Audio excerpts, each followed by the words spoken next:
사실은 오늘 어린 왕자를 강의한다 그러면서 제가 조금 망설이게 됐어요. 왜냐면은 이건 그냥 읽는 것 자체가 읽어서 여러분한테 스며드는 거가 가장 좋은 것인데 인문학적인 강의를 할 적에 또 여러분이 동화를 읽는다 해가지고 동화가 결코 아주 어린이가 읽는 쉬운 것만은 아니라는 것. 그래서 어떤 다른 인문학 그 교재보다도 동화를 이해할 수 있는 마음은 아마 거의 6, 70 돼야지만 정말로 이해할 수 있다고 합니다. 그래서 그 이렇게 달콤한 어느 멋진 날 그 가을 노래를 들으면 그것도 굉장히 가슴속에 스며들지만은 원래 동화의 아버지라고 했던 페루는 이 동화야말로 우리가 그 전에 읽었던 어떤 클래식보다도 16세기, 15세기를 하던 것보다도 가장 그 멋지다는 데가 그러니까 멋진 이야기다. 왜냐하면은 동화에는 진리가 있기 때문이다. 근데 많은 사람들이 진리가 있다고 얘기는 했지만은 진리를 보려고 하지 않았어요. 철학적인 사상이나. 왜냐면은 그 말놀이인데 진리를 듣는다는 것은 굉장히 진리잖아요. 그리고 무슨 그냥 한두 시간 즐기고 나면 됐지 무슨 그 좋은 이야기를 가지고 진리를 얘기하냐 이랬기 때문에 그 이거를 내가 그 워낙 여러분들이 읽는 것만큼 그 잘할 수 있을까 이런 생각도 있었습니다. 근데 제가 대학교 들어갔을 때 처음에 저희는 그 불어를 많이 안 알고 들어가는데 들어가자마자 굉장히 아주 높은 수준의 문학 작품만 막 그 비평을 시켰어요.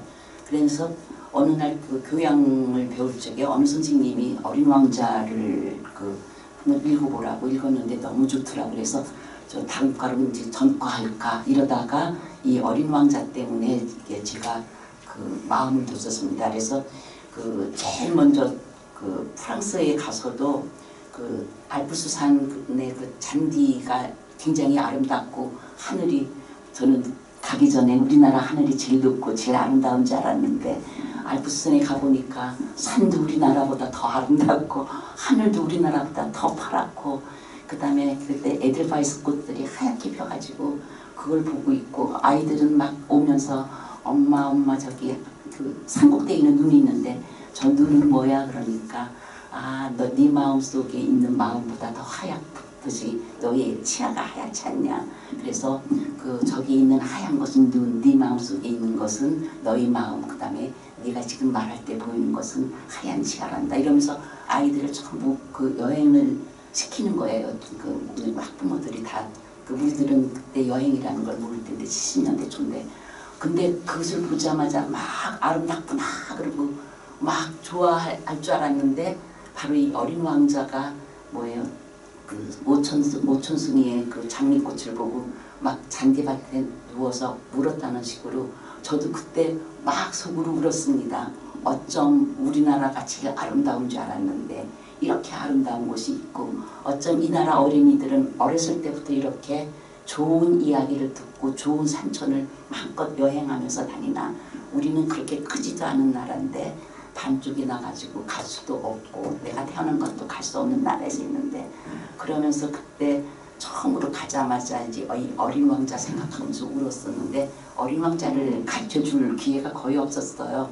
근데 마침 우리나라의 가평에 푸티 프랑스라 가보셨는지 모르겠네. 프랑스보다 더 잘 돼 있습니다.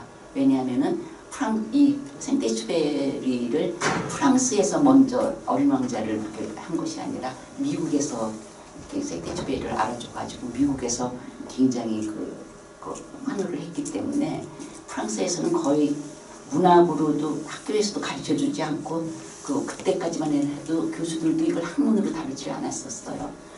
그래서 미국 사람들이 더 좋아하고 그다음에 전 세계로 되어 있었고 그래가지고 근데 이렇게 좋은 얘기인데 이 이야기를 왜 많은 사람들이 읽게 하지 않나 하는데 가평에 갔더니 아주 잘 돼 있더라. 그래서 제가 저는 다 잊어버렸는데 저는 그때 한동안은 필통도 어린 왕자의 필통 이런 작은 거 지금은 불나서도 이걸 굉장히 많이 사용한다면 돈이 되니까 옛날에 작품이 좋아서 생떼쥐베리를 받아들인 것이 아니라 요즘에야 한 2, 3년, 4, 5년 이럴 때부터 생떼쥐베리의 모든 것이 그 경제적으로 이익이 되니까 이제는 그 돈 되는 것 때문에 생떼쥐베리를 받아들이고 있습니다. 물론 그렇게 깊은 적도 있지만 그래서 그 어린 왕자 여러분들이랑 같이 그 오늘 아주 멋진 그 좋은 날인데 그 어린 왕자가 주는 아주 좋은 선물 그 각자가 어떤 선물을 줄지는 모르는데 선물을 하나씩 받아갈 수가 있었으면 좋겠습니다. 그래서 오늘 제목을 어린 왕자의 그 선물이라고 했었죠. 밑으로 하나. 나는 이거 왜 한쪽마다 이렇게 자꾸 이거 밑 아래 내는 거죠. 근데 왜 이쪽에 눌러야지 되나? 이래서 내가 테크놀로지 미디어 스페셜리스트인데 원래 전문 짝 이렇게 있는데 안 돼요. 근데 이렇게 안 되지. 내가 하면은 좀 더 약간 아래로. 그 제가 여러분들한테 그 다 선물을 줄 수는 없고 일단 꽃을 하나 여러분한테 선물하겠습니다. 제가 아프리카에 잠깐 선교를 하러 갔다 왔었는데 그 아프리카의 케냐라는 곳에 탈라라는 곳에 그 선교사가 집 앞에 조그만 나무를 하나 심었어요. 그래서 이게 무슨 나무냐 그랬더니 어제 오늘 내일이라는 나무래요. 그래서 그때까지는 이 프루펜시아라는 몰랐고 어떻게 어제와 오늘과 내일이 전부 같은 나무에서 보라색과 분홍색과 하얀색이 따로따로 피는 줄 알았어요. 그래서 아 그러냐고 그러면서 그 시 같은 이 얘기를 들려주더라고. 지금 10월이면은 지금 이 건기가 끝나고 우기가 돼야 되는데 어제도 이제 소식을 받았는데 그 지금 비가 내려야 되는데 비가 내리지는 않아가지고 모든 농작물들이 전부 흉년이라고. 그런데도 불구하고 이 어제 오늘 내일은 활짝 잘 폈다고 그러면서 이렇게 사진을 하나 보내줬어요.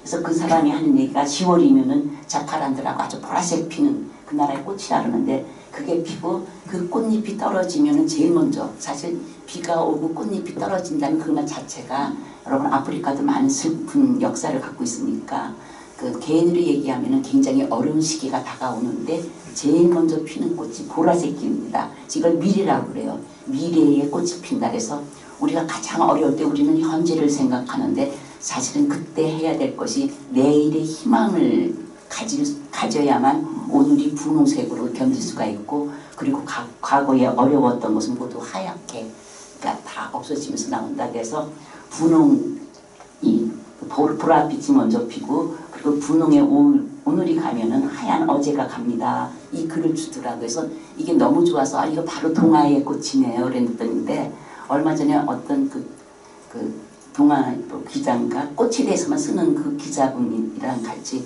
그 동독을 같이 갔었는데 통일된 동독을 어떻게 살아가고 있는데 그분이 저를 보더니 우리 회원들 전부 이름으로 안 부르고 꽃으로 부르는데 나는 무슨 꽃이어야 될까요? 그러니까 내 이름은 물론 난초가 있겠지만 난초 말고 다른 꽃으로 좀 저를 좀 해주세요. 그랬더니 이 꽃을 얘기하면서 브루페시아 자스민이면 어떠니 해서 그게 무슨 꽃인데요? 그랬더니 이 어제 오늘 내일이라고 그러더라고요. 그래서 자스민 향이 좋은데 사실은 자스민가에 택하지는 않고 향이 좋아서 자스민이라는 이름을 붙여줬답니다. 그래서 여러분들이 이 꽃 하나만 생각을 하더라도 비가 오고 아주 어려운 그 삶이 올 때 제일 먼저 폭풍우가 와야지만 그 다음에 가장 모든 것들이 잘 피고 열매가 맺어지는데 희망이 먼저 항상 내일이 먼저 피고 그 다음에 오늘은 분홍꽃으로 되고 그 다음에 말하면 하얀 그 과거가 하얗게 여러분들한테 하얗게 된다는 의미는 여러분들한테 그 어떤 의미인지 모르겠는데 어떤 하얗게 과거를 하얗게 만드는 것은 참 좋은 일이라고 생각합니다. 그래서 그 여러분들 거의 다 제 강의 들었던 분들이죠. 그래서 처음 오실 분들을 줄 알고 이제 동화가 무엇인가를 하려는데 이거 빨리 지나가겠습니다. 많은 사람들이 동화 그러면은 그 어린아이들 얘기를 하는데 정말로 어린이를 위해서 쓴 작가는 없습니다. 동화는 어른들을 위해서 쓴 것이 아니라 모두를 위해서 쓴 겁니다. 그래서 이 어린 왕자의 어떤 책을 보니까 어른을 위한 동화 이런 말이 있더라고요. 그래서 제가 깜짝 놀랐어요. 여러분들 그 미술관에 가서 그 명화를 볼 적에 이걸 어른을 위한 명화라고 그러지 않죠. 예. 그래서 어른이들 볼 수, 모두가 볼 수 있는 것이기 때문에 어른을 위한 동화라는 것은 사실 말을 할 수가 없습니다. 오히려 어린이를 위한 이야기라고 하는 거가 더 나을 수 있어요. 그러니까 어른들이 먼저 이해할 수 있게 써놓고 나서 어린이에게 들려준 것이 동화이기 때문에 동화는 어른이 돼야만 이해할 수가 있습니다. 그래서 제일 그 대표적인 사람이 페루고 그다음에 안데센 그다음에 현대에 와가지고 루이스를 본다면 모두 다 이 동화는 뭐가 있다 그래요? 진리가 보이고 진리를 나타내기 위해서 했다 그러는데 아무도 이것이 우리나라가 조금 그 생각해야 될 문제이기도 한데 아무도 즐겁고 순간의 즐거움만 찾으려고 하지 그리고 그 10분이라도 즐거워서 찾으려고 해서 이렇게 전체적인 진리를 찾고 꼼꼼히 왜 진리인가 따지려는 것 그러한 그 생각하는 힘들이 많이 없어져 가요. 그래서 그 미국 한 70년대부터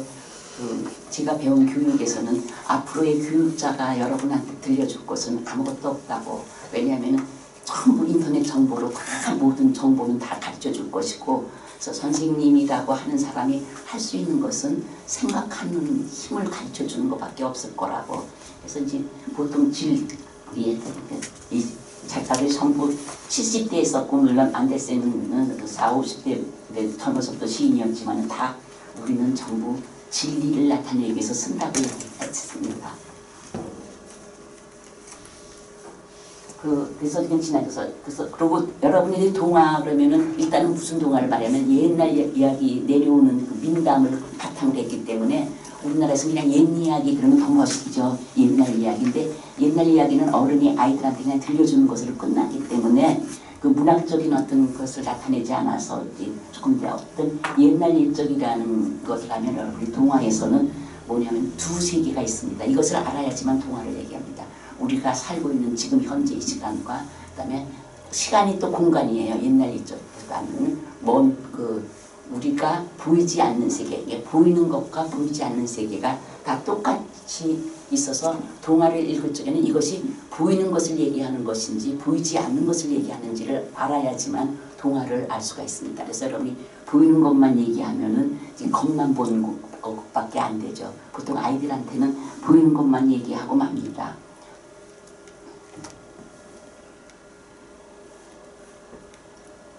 자, 그래서 물론 특히 안데센은 여러분들이 제일 많이 알고 있는 아동동작이기 때문에 안데센이 하는 말이 바로 이것입니다. 여러분의 영혼의 깊숙한 것을 보아야지만 어른이 되어야지만 동화를 이해할 수가 있다. 어린이들은 결코 내 동화를 이해할 수가 없다 그러죠. 그래서 안데센은 살아생전에 이 무릎에다가 어린아이를 앉혀본 적도 없답니다. 그래서 어른을 위해서 쓰고 그 다음에 어린이가 이해할 수 있게 쓴 것이죠.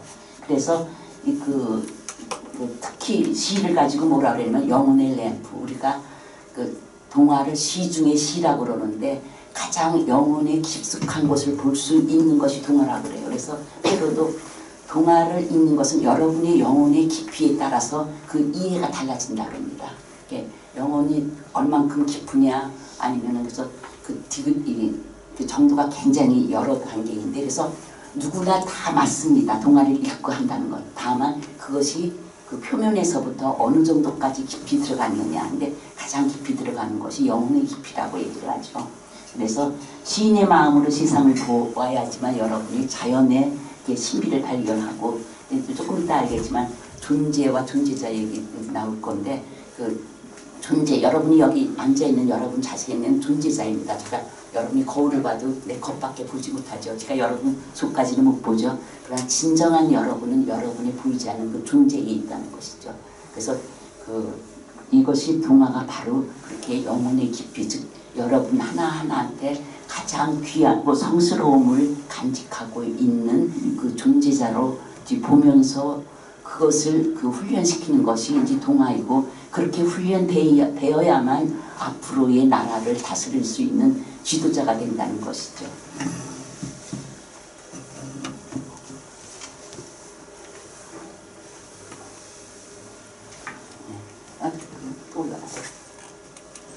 네. 그래서 안데센 걸 이번에 조금 많이 썼습니다. 안데센이 물론 그렇다고 어린이가 아주 무시된 건 아닙니다. 어른이지만은 안데센은 굉장히 아주 가난한 집에서 태어났기 때문에 어렸을 때부터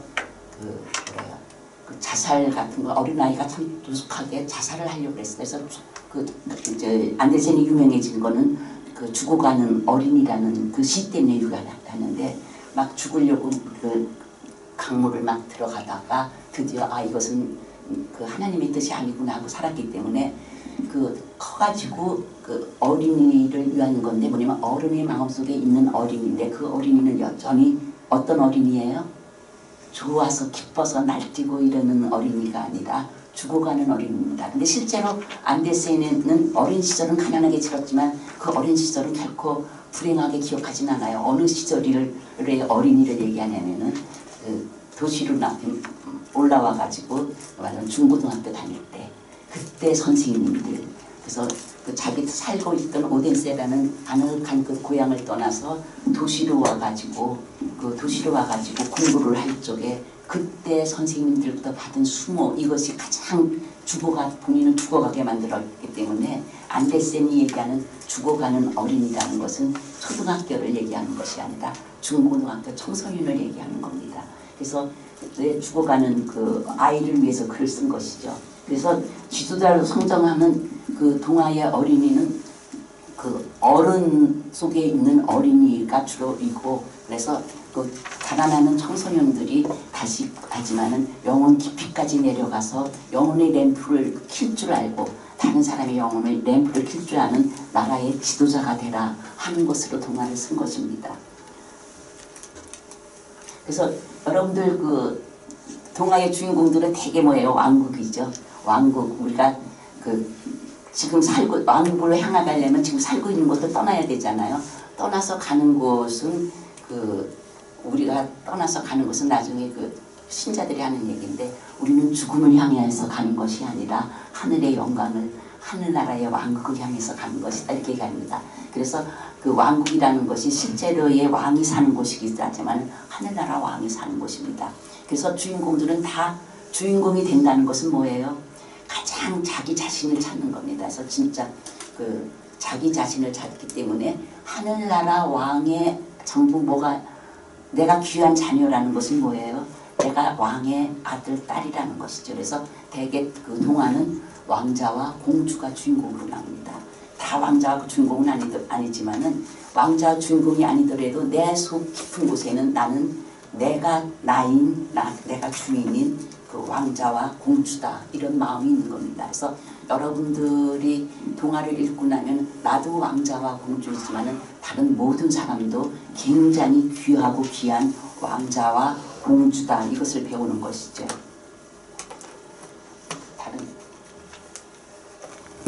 나는 왜 이게 항상 잘 안 될까?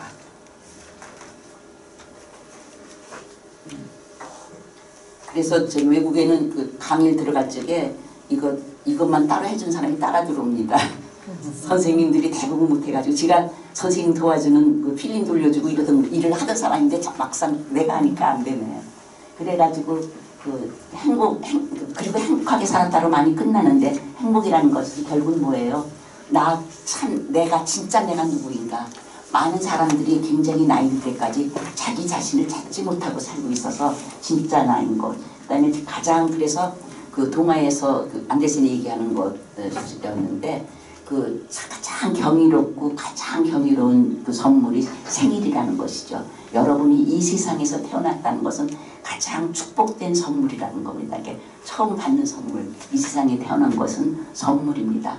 결코 뭐예요? 저주받고 너 태어나지 않을 놈이 태어나가지고 내 속을 이리 썩이냐 이런 말은 부모들은 절대 하면 안 됩니다. 그래가지고 아이들이 태어났을 때 정말 너는 귀하고 귀하게 태어났다 그러면서 너는 앞으로 무엇이 될 거야. 너는 정말 어떻게 이렇게 하는 일마다 다 그렇게 아주 나를 놀라게 해주는 일을 하니 하면서 제일 먼저 옆 사람들로부터 그 가치들 해야 되는 것이 서로 축복하는 겁니다. 그래서 축복받고 태어난 존재인데 태어나자마자 버림받고 뭐예요?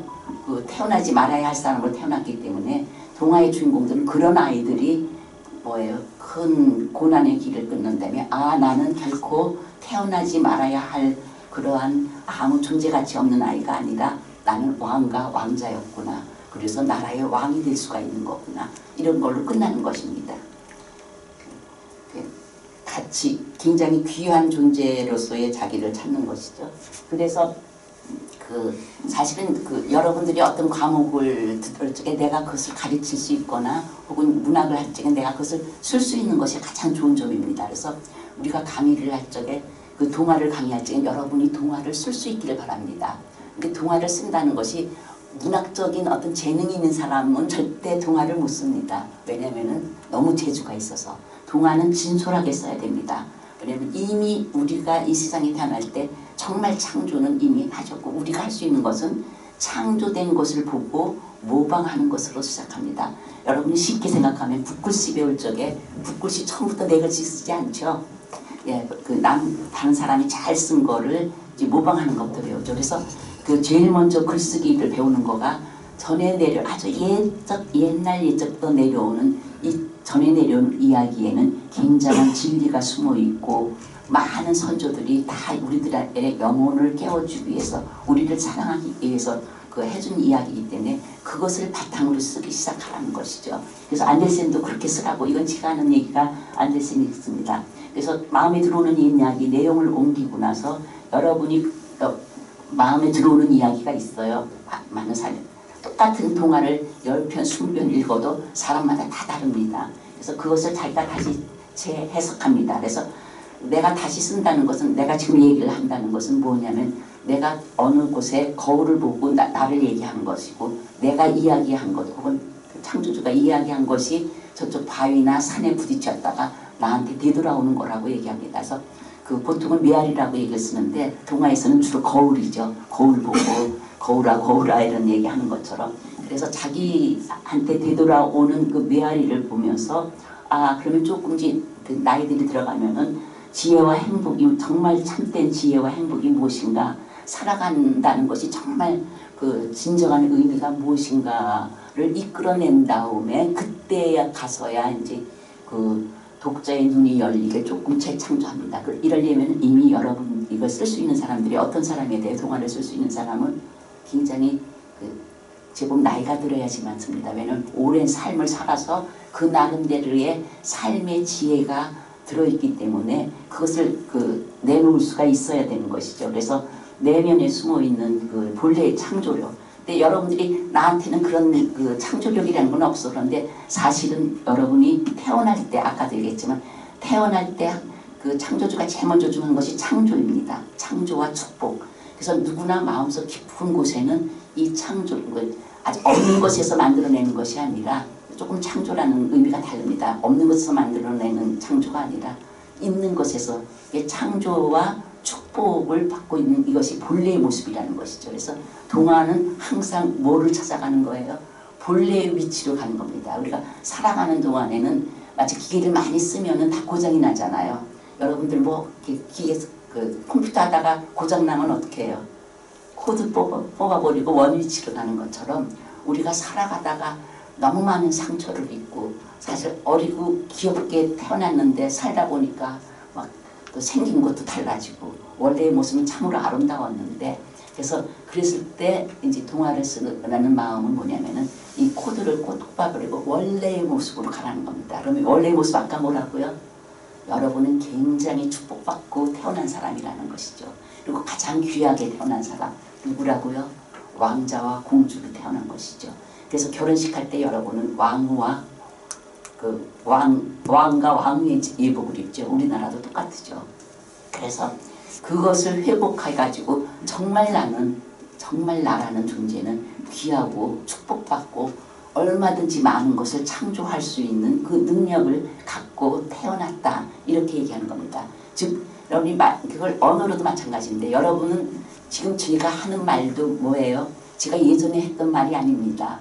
여러분이 어느 정도 말을 하고 나면은 예전에 하지 않았던 말도 할 수가 있는 것이죠. 숫자도 마찬가지죠. 1에서 10까지 배우고 100, 1000 배우면 그 다음에는 1001, 1002, 1003은 안 배워져도 여러분이 1004 다음에는 1005다라는 거 알죠? 이런 걸 가지고 우리가 창조력이라고 하는 겁니다.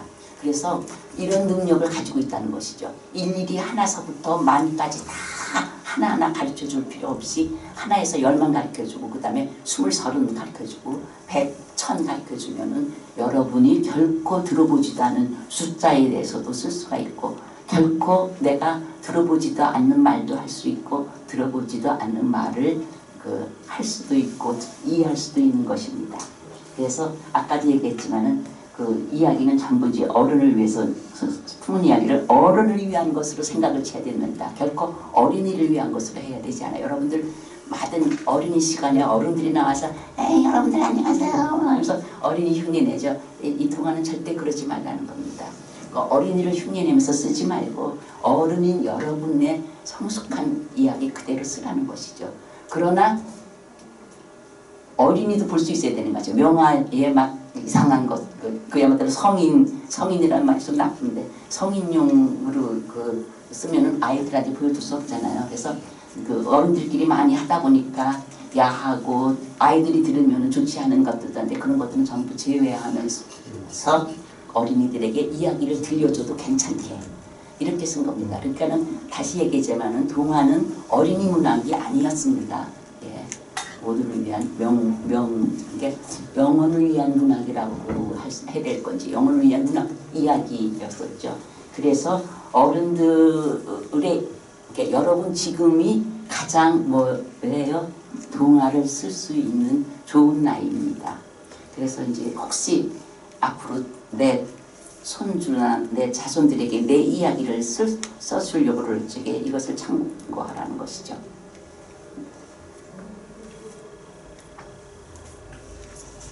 여기가 제일 많이 나오네. 예, 그래서 아까 이야기했듯이 동화에는 항상 두 세계가 있다는 거 알아야 됩니다. 우리가 그래서 동화를 보통은 뭐라고 그랬냐면 우화라고 했었어요. 오늘 배울 어린 왕자도 우화라고 그러는데 왜냐하면은 하나를 가지고 다른 걸 얘기하는 거죠. 동물이 나온다고 동물담이라고 그러지 않잖아요. 예, 동물의 이야기를 가지고 인간을 얘기하고 있습니다. 그런 동화는 우리의 삶을 얘기하면서 뭐예요? 또 다른 세계, 우리가 영원한 삶, 영원한 생명을 얻을 수 있는 다른 세계를 얘기하는 겁니다. 그래서 보이는 세계를 얘기하는 것 같은데 보이지 않는 세계, 꼭 동화에는 두 세계가 존재합니다.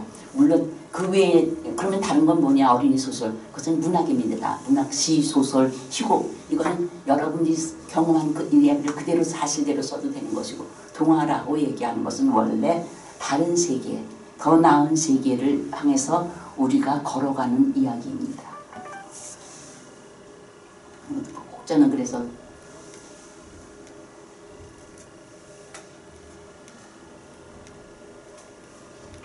무슨 특별한 재주가 있는, 혹시 이거 특별한 재주 있는 사람이 있으세요? 왜 어떤 때는 되고 어떤 때는 안 되고? 가서 밑으로.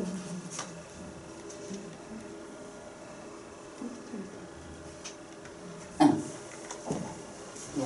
그래서 다시 그 두 세계라는 거를 이제 빼로로 얘기하면 엊그저께 프랑스에서 이제 위그노만 전공한 사람이 왔는데 그 사람은 처음에 프랑스 갔을 때 내가 왜 프랑스에 왔나 그러다가 보물을 하나 찾았다 그래서 무슨 보물이냐, 그러니까 위그노라는 보물을 만났다는데 제가 그래서 참 감사했습니다. 근데 사실은 위그노를 알지 못하면 동화를 알지 못합니다. 이게 16세기, 17세기 때 유럽이 종교적인 갈등이 많았었는데 제일 많은 거가 부교와 신교의 싸움이죠. 물론 이 작가는 신교인데 그래서 17세기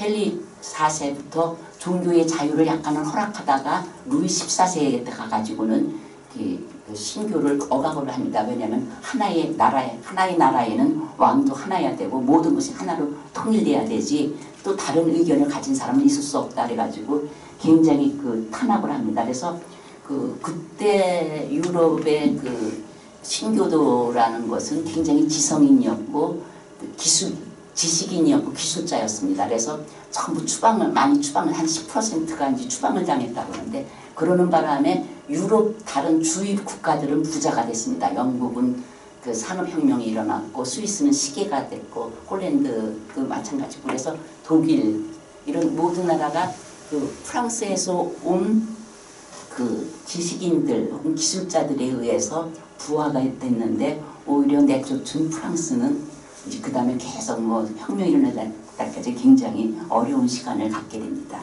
그래서 그러면은 지성인들이 내가 종교를 다른 걸로 바꾸던가 아니면 손이 잘리 저기 지금 손 자르게 하는 거죠. 앞으로 지금 빨리 그 부교로 가겠다고 하지 않으면은 집집마다 장부 저렇게 용병을 둬가지고 그래서 이렇게 굉장히 탄압받던 시대에 취직을 할 수가 없었습니다. 왜냐면 취직 자리를 안 주니까. 그래서 그때 여성들에서 가장 여러분들 동화에 요정이 나오는데 요정이라는 것은 가장 지혜로운 여자를 얘기합니다. 가장 지혜로운 여자가 누구예요?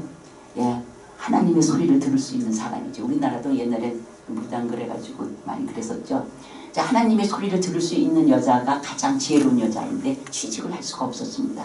가장 좋게 취직할 수 있는 것, 남의 눈을 피해서 할 수 있는 것이 돈 많은 집이나 귀족의 집에 유모로 들어가는 것이죠. 그래서 유모가 이야기를 들려줍니다. 그래서 저렇게 저런 세상인데 유모가 처음에는 가운데처럼 굉장히 겁에 질리고 죽음을 앞에 두고 있는 것인데 이 사람이 그러면 이 세상은 살지 못할 것이다. 이제 나가면 죽는 곳이다. 이렇게 이야기를 해준 것이 아니라 아까 얘기처럼 뭐를 얘기해줘요? 예, 보라꽃을 먼저 피워주는 겁니다. 우리는 결코 뭐냐면 망치로 두들기면 망치 밑에 쇠가 있잖아요.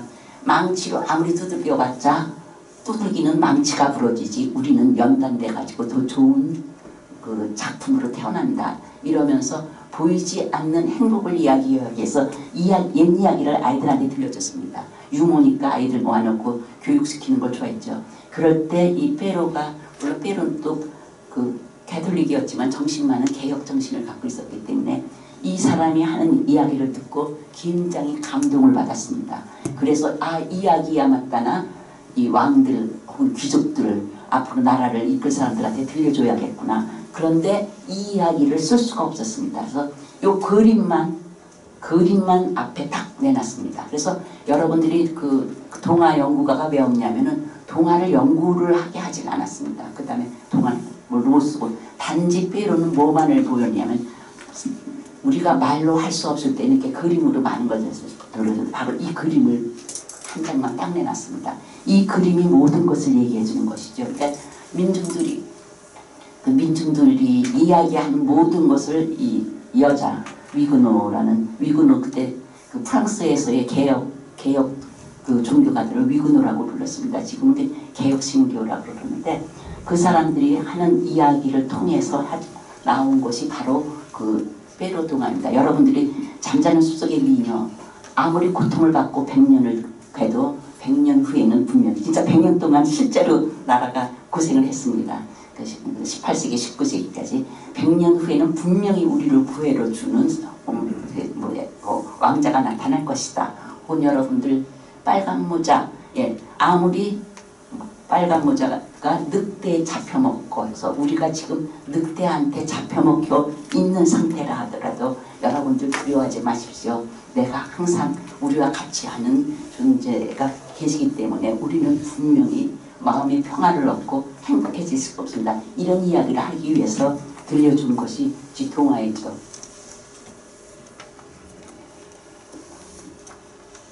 네, 그래서 실제로는 여러분들이 오늘 제가 이 어린 왕자보다는 이야기를 해줄까 했었는데 안데센 동화에서 이제 공주와 완두콩이라는 것이 있습니다.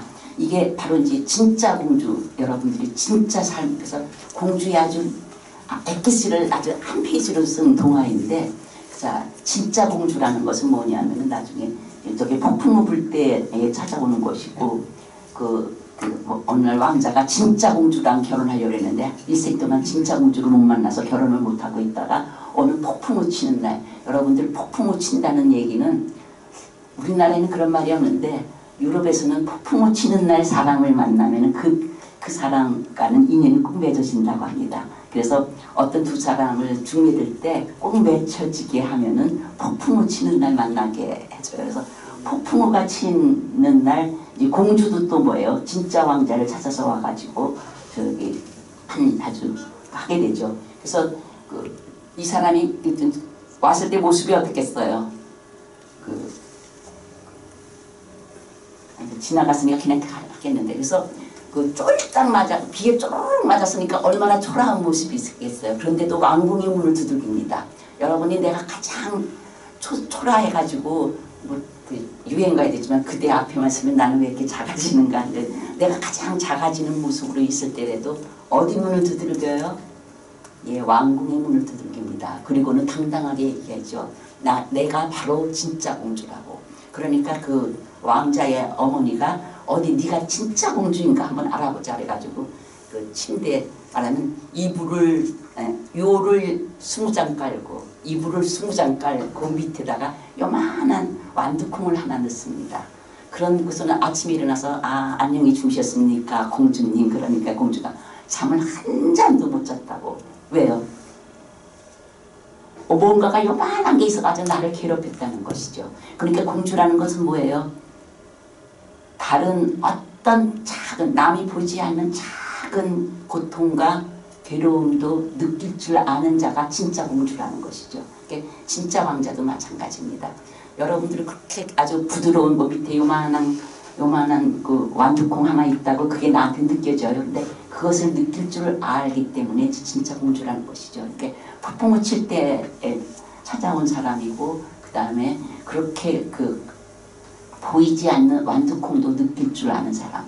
그래서 그 동화는 계속 여러분한테 말할 것입니다. 보이는 것이 아니라 금방 느껴지는 그 아픔. 아까도 얘기했지만 뭐예요? 망치로 때리는 그것은 그 보이는 아픔이지만은 그건 결코 우리를 아프게 하지 않다.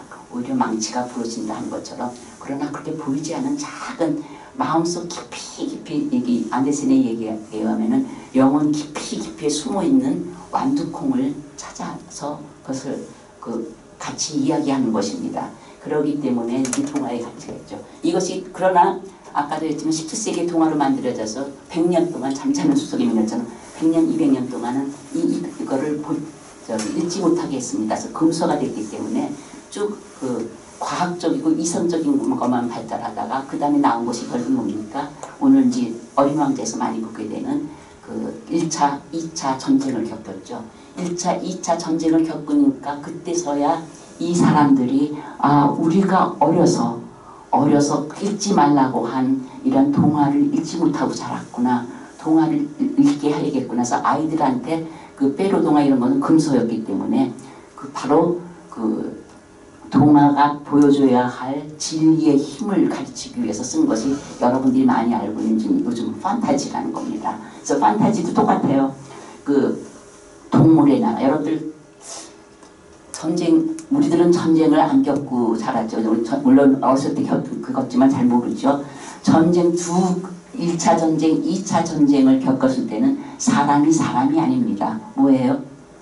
동물과 똑같죠. 사람 대접 받고 살 수가 없는 겁니다. 그래서 굉장히 전쟁이 얼마나 사람을 피폐하게 만드나 얘기하는 것인데, 그래서 모든 사람들이 사람이 아닌 뭐예요? 동물이 되어 있기 때문에 이때 동물들을 구하러 오는 사람이 동물의 왕이 사자로 왔습니다. 그거가 이제 판타지 나니아 연대기인데, 그래서 제일 먼저 이것도 이제 옥스퍼드 교수들이 쓴 이야기인데, 이 교수들이 제일 먼저 이 새로운 나라가 창조된다. 여러분, 새로운 나라가 창조된다는 건 여러분이 어렸을 때 태어난 것도 새로운 나라에 온 겁니다. 어머니 뱃속에서. 또 자라다가 수없이 많은 이야기가 있어요. 이렇게 얘기했어요. 뱃속에 태어날 적에도 수없이 많은 정자가 있었지만 하나랑 만나서 태어났듯이 여러분이 자라고 나면은 수없이 많은 이야기를 듣습니다. 그러나 모든 이야기가 나를 새로 태어나게 하는 것이 아니라 어떤 한 이야기가 나한테 꽂혀가지고 나를 새롭게 태어나게 하시죠. 그래서 새롭게 태어나기 전에는 전부 뭐예요?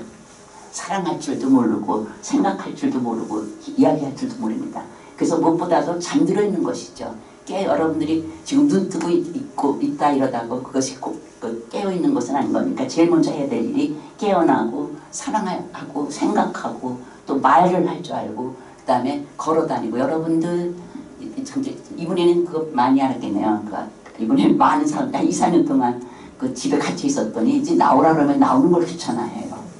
만나자 그래도 귀찮아하고 학생들도 처음에는 비대면 강의를 좋아하더니 이제는 대면 강의 하겠다 나오려니까 선생님 비대면 강의 합시다 이렇게 되는 것처럼 서로 그래서 여러분이 그 짐승 같다 하더라도 말하는 짐승이 되고, 그리고 무엇보다도 여러분은 거룩한 존재로 태어났다는 거 잊지 말아야 되기 때문에 거룩한 존재가 되라고 이렇게 부르짖은 것이죠. 이것이 그 나니아 연대. 그래서 굉장한 영적 싸움이 이거는 있는데, 하도 그 영화가 그 싸우기만 하니까 우리나라에서는 별로 뭐예요, 흥행에 성공을 못했습니다. 그다음에 또 하나 미안하지만은 제가 그 1시간 전에는 여러분이 할 수 없이 그 학문으로 할 적에는 학문 용어를 조금은 알아야 됩니다. 그래서 우리가 할 적에 보통 이제 학식으로 이제 지표와 신호라는 말을 쓰는데, 이게 유럽하고 미국하고가 자꾸 달라서 그러는데, 어떤 사실이 있습니다.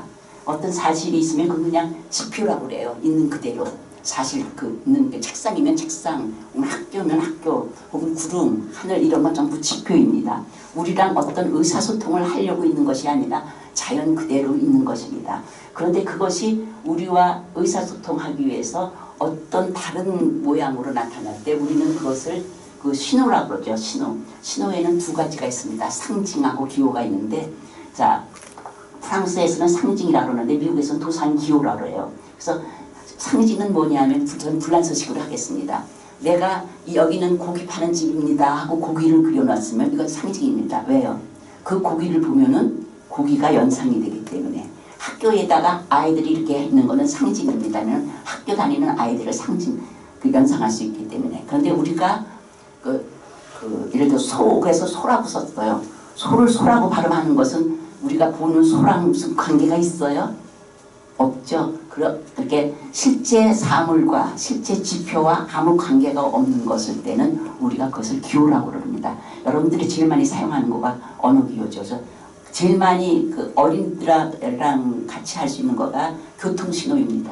우리가 보통 신호인데, 빨간색이랑 멈춘다는 거랑 아무 상관이 없어요. 파란색이랑 단지 그거는 하나의 신호일 뿐입니다. 그래서 어떤 학생이 그래요. 선생님, 빨간 초록색인데 왜 파란색이라 그래요? 그 초록색이든 파란색이든 아무 상관이 없어요. 빨간과 대비되는 행동을 하라는 것이고, 그것이 파랑이 진하게 나갔다고 빨리 가라는 것도 아니고, 연하게 나갔다고 빨리 하라는 것도 아니죠. 글씨도 마찬가지입니다.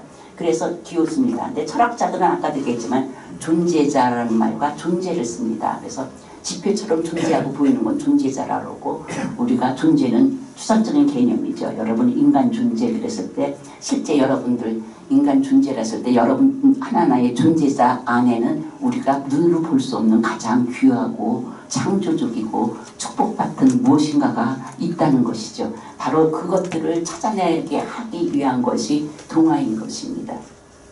그렇기 때문에 동화는 어른들이 이해하고 나서 각자 자기 아이들 수준에 맞게 들려주는 겁니다. 왜냐하면 사랑으로 들려줄 수 있기 때문에 쉽게 할 수가 있죠.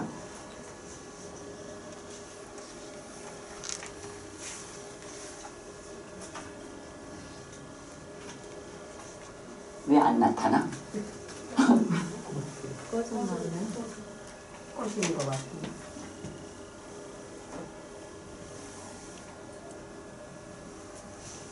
제대로 했나? 이거 여기서 불이 꺼지네. 이거는 됐는데.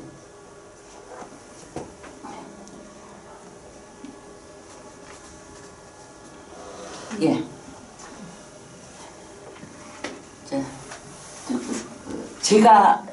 제가 공부할 때는 이런 거를 다 실제로 손으로 그려서 했었습니다. 근데 요즘은 다 이렇게 나오니까 좋은데, 그래서 그것이 어려운데. 자, 그래서 여러분들한테 기호 저거 하기 위해서 그 언어, 예를 들어서 알파벳 A는 처음에는 뭐예요? 소를 보고 한 겁니다. 소뿔이요. 소뿔을 보다가 쭉쭉쭉쭉 변하다가 현재는 이제 기호로 돼버렸죠. 처음에는 상징이었다가 기호로 변한 겁니다. 그래서 사람들이 우리나라 말만 음성 기호라고 그러는데, 외국 혹은 중국말은 형태를 나타내는 거라고, 의미 글자라고, 뜻 글자라고 그러는데 사실은 아닙니다. 모든 글자에는 다 뜻을 나타내는 부분과 소리를 나타내는 부분이 있습니다. 예를 들어서 여러분들 낫이랄 때 시옷 있고 지옷 있잖아요. 이 밑에 있는 받침들은 전부 뜻을 나타내는 글자입니다. 결코 소리를 나타내는 글자가 아니죠. 그래서 이렇게 그 알파 베타에서 보통 베타는 집 모양이었는데 저렇게 됩니다. 그래서 우리가 알파벳 하고는 그것은 그 아프리카 옛날에 유목민들의 삶에서는 그 소하고 집이 굉장히 중요했기 때문에 제일 먼저 이제 나온 곳이죠. 네, 그래서 다 이제는 이제 조금 그 여러분들이 동화가 무엇인가를 가능하면 이게 뭐예요? 3년을 가르쳐줘도 모릅니다. 사람들한테 10년을 가르쳐줘도 몰라요. 그것을 지금 한 시간 이내에 일단은 요약을 했습니다. 이제는 뭐예요? 드디어 여러분이 어린 왕자로 들어가게 될 겁니다. 어린 왕자 다들 읽으셨죠? 제가 그렇게 혹시 안 읽었어요? 이렇게 보통 읽고 왔어요. 근데 내 책이기 때문에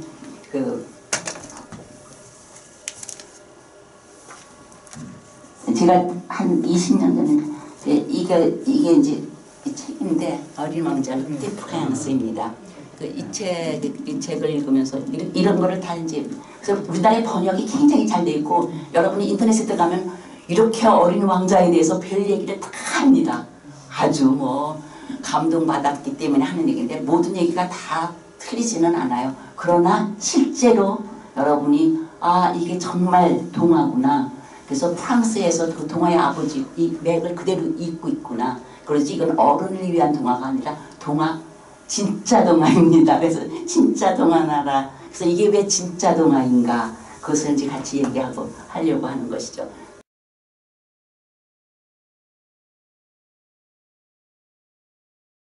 보통은요, 그 작가가 안데센은 자기를 굉장히 나타내요. 그 자기의 이야기가 되는데, 그래서 안하됐는데 세인트주베리가 보통 이게 비행사였기 때문에 세인트주베리는 자기가 체험한 것만을 썼습니다. 사실 이야기.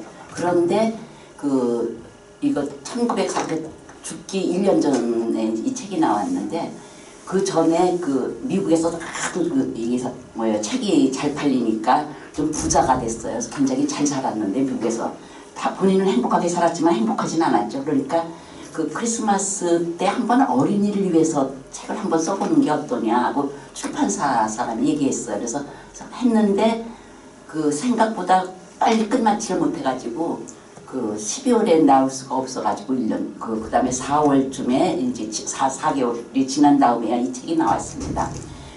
그래가지고 나오고 이제 1년 있다 이제 저 세상으로 갔죠. 그래서 작가 이 세인트주베리는 그르노블에서 굉장히 백작의 아들로 태어났습니다. 굉장히 저거죠. 그래서 어머니 아버지가 근데 아버지가 일찍 돌아가시고 그 옆에는 그렇다고 뭐 굉장히 성은 좋은 성을 할머니가 갖고 있었지만 본인은 이런 보통 프랑스의 5층짜리 건물에서 한번 있었어요. 그래서 제가 프랑스 가자마자 다른 데 못 가도 세인트주베리 태어난 것은 가야지 하고 가봤는데 아무것도 없었습니다. 그 앞에 여기서 세인트주베리가 태어나다 이것뿐이에요. 여러분들 그래서 지금은 또 달라졌어요. 지금은 그래도 서점 같은데 굉장히 책이 많이 나와 있는데 그래서 실제로 여러분들이 빅토르 위고라든가 나라를 위해서 했다든가 좀 포퓰러한 작가에 대한 거는 굉장히 잘 나와 있습니다. 프로스트 블란스가 하나의 문학관 비슷하게 해가지고 그런데 페로는 없었어요. 그래가지고 리옹에서 굉장히 내가 왜 어쩜 이렇게 작가에 대한 것이 아무것도 안 나와 있나 그랬는데 이 어렸을 때부터 굉장히 프랑스의 지성인들은 도전적이지 아니면 지성인이 아닙니다. 창조적이거나 도전적이어야 됩니다. 그래서 어렸을 때부터 굉장히 도전적이었던 것 같아요. 왜냐면 아이들이랑 놀 적에 이건 어느 책에 나와 있는 것이 아니라 그때 이렇게 나와 있는 것을 본 건데 아이들이랑 놀이를 할 적에 누가 비가 오면은 빗 사이로 빨리 비 안 맞고 먼저 저기까지 가나 내기하자 뭐 이런 놀이 같은 것을 굉장히 잘 만들어서 놀았답니다. 그래서 5남매였는데 누나 둘이 있고 남동생이 있었고 막내 여동생이 있었는데 아버지도 돌아가시고 남동생도 조금 있다도 죽었죠. 그래서 지금은 이 모든 세인트주베리에 대한 모든 것을 이 막내 여동생이 이제 또 백작이랑 결혼을 했는데 프랑스에서는 평등 그래가지고 굉장히 사회주의인 것 같지만은 본인이 뭐예요? 귀족이라는 것을 굉장히 자랑스러워합니다. 앞에 들을 많이 붙이게 보통 귀족이면 들을 많이 붙이는데 해서 일부러 들을 안 붙이는데도 요즘에도 듣자를 붙이면서 나는 전부 귀족이다. 특히 베르사유는 뭐예요? 그 왕들과 귀족들이 와서 살았잖아. 일부러 궁을 만들어서. 그래서 거기서 조그만 음식점을 들어가도 그 음식점 주인이나 찻집 사람들이 전부 이렇게 얘기해요. 나는 무슨 귀족의 자손이다. 무슨 귀족의 자손이다. 그래서 제가 어저께 경주에 갔었는데 경주 사람 보고도 물어봤어요. 여러분들은 경주에 살면 전부 왕의 자손입니까? 그랬더니 그 사람이 저는 그냥 무심코 했더니 저도 경주 김씨입니다. 그래서 나도 왕의 자손입니다. 그러더라고요. 그래서 웃었는데, 그래서 베르사유에 사는 사람들은 아주 다들 이렇게 긍지를 가지고 있어요. 우리 아버지는 뭐였다. 근데 이렇게 그 아버지가 일찍 돌아가셔가지고 했었고, 그 다음에 어렸을 때 12살 때 한번 비행기를 타본 경험이 있어요. 그것이 그 세테슈베리가 자기 일생을 했는데, 왜냐면 1914년, 19년 1차 전쟁이었죠. 14살부터 겪었고, 그 다음에 39년, 45년 또 2차 전쟁을 겪으면서 사람들의 삶에 대해서, 지상의 삶에 대해서는 굉장히 어떻게 해요? 실증을 내고 있었습니다. 만족하지 못했는데 그 비행기를 나르면서, 그다음에 비행기를 나르면서 죽음과, 그때 지금 비행기와 달라서 그때 비행기를 탄다는 것은 거의 모험이었잖아요. 더군다나 저공 비행한다는 거. 그래서 굉장히 그것에 대해서 긍지를 느끼고 친구들과 가지고 있는 그런 우정, 또 그 사하라 사막에서 실제로 죽음들도 많이 대면을 하기 때문에 그 죽음 속에서도 서로를 걱정하면서 키워주는 이런 것이 이 사람의 그 삶에서 가장 좋은 생각이었기 때문에 지상의 삶에 대해서는 별로 그렇게 쓰진 않았어요. 모든 얘기가 다 그래서 그 지상의 삶에 대한 권태를 얘기하고 있는데, 제가 지금 여러분한테 이렇게 웃고 얘기하지만 저 거의 잠자고 있습니다. 어저께 막차 12시 38분? 그러니까 10시 38분 경주에서 타가지고 서울에 오니까 12시 38분이더라고요. 서울역에. 그래서 어쨌든 그래가지고 나중에 40살 때는 나이가 많으니까 이 비행기 자격증을 안 줬음에도 불구하고 본인이 막 부여가지고 앞으로 10번만 하겠다. 그리고서는 하는데, 그러다가 5번째인가 6번째 이제 추락한 것이죠. 그리고 여러분들이 제가 항상 저거 한 건데, 사실은 23살 때 약혼녀가 있었습니다. 근데 이제 약혼자 집에서 굉장히 반대를 했어요. 왜냐하면 항상 죽음과 대면하는 거니까 딸을 줄 수가 없죠. 그래서 그래서 23살 때가 더 남자들이 23살 때의 사랑이 더 진합니까? 아니면 30살에 만난 부인이 더 진하겠어요? 근데 본인은 이 글을 쓸 적에 이렇게 얘기했어요. 뿌티 프랭스에 나오는 그 장미 있잖아. 장미는 나중에 결혼한 여자 하게 되는데, 아니 이거는 약혼했다가 파혼 집안에서 파혼한 여자인데, 이 집안이 루이즈 드 빌모랭이라서 여러분들이 정원 하는 사람은 이 집안이 굉장한 집안입니다.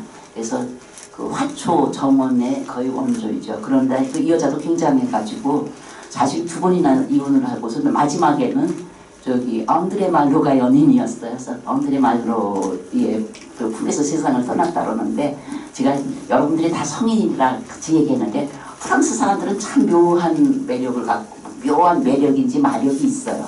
왜냐하면은 결혼 전에는 마음껏 바람들을 핍니다.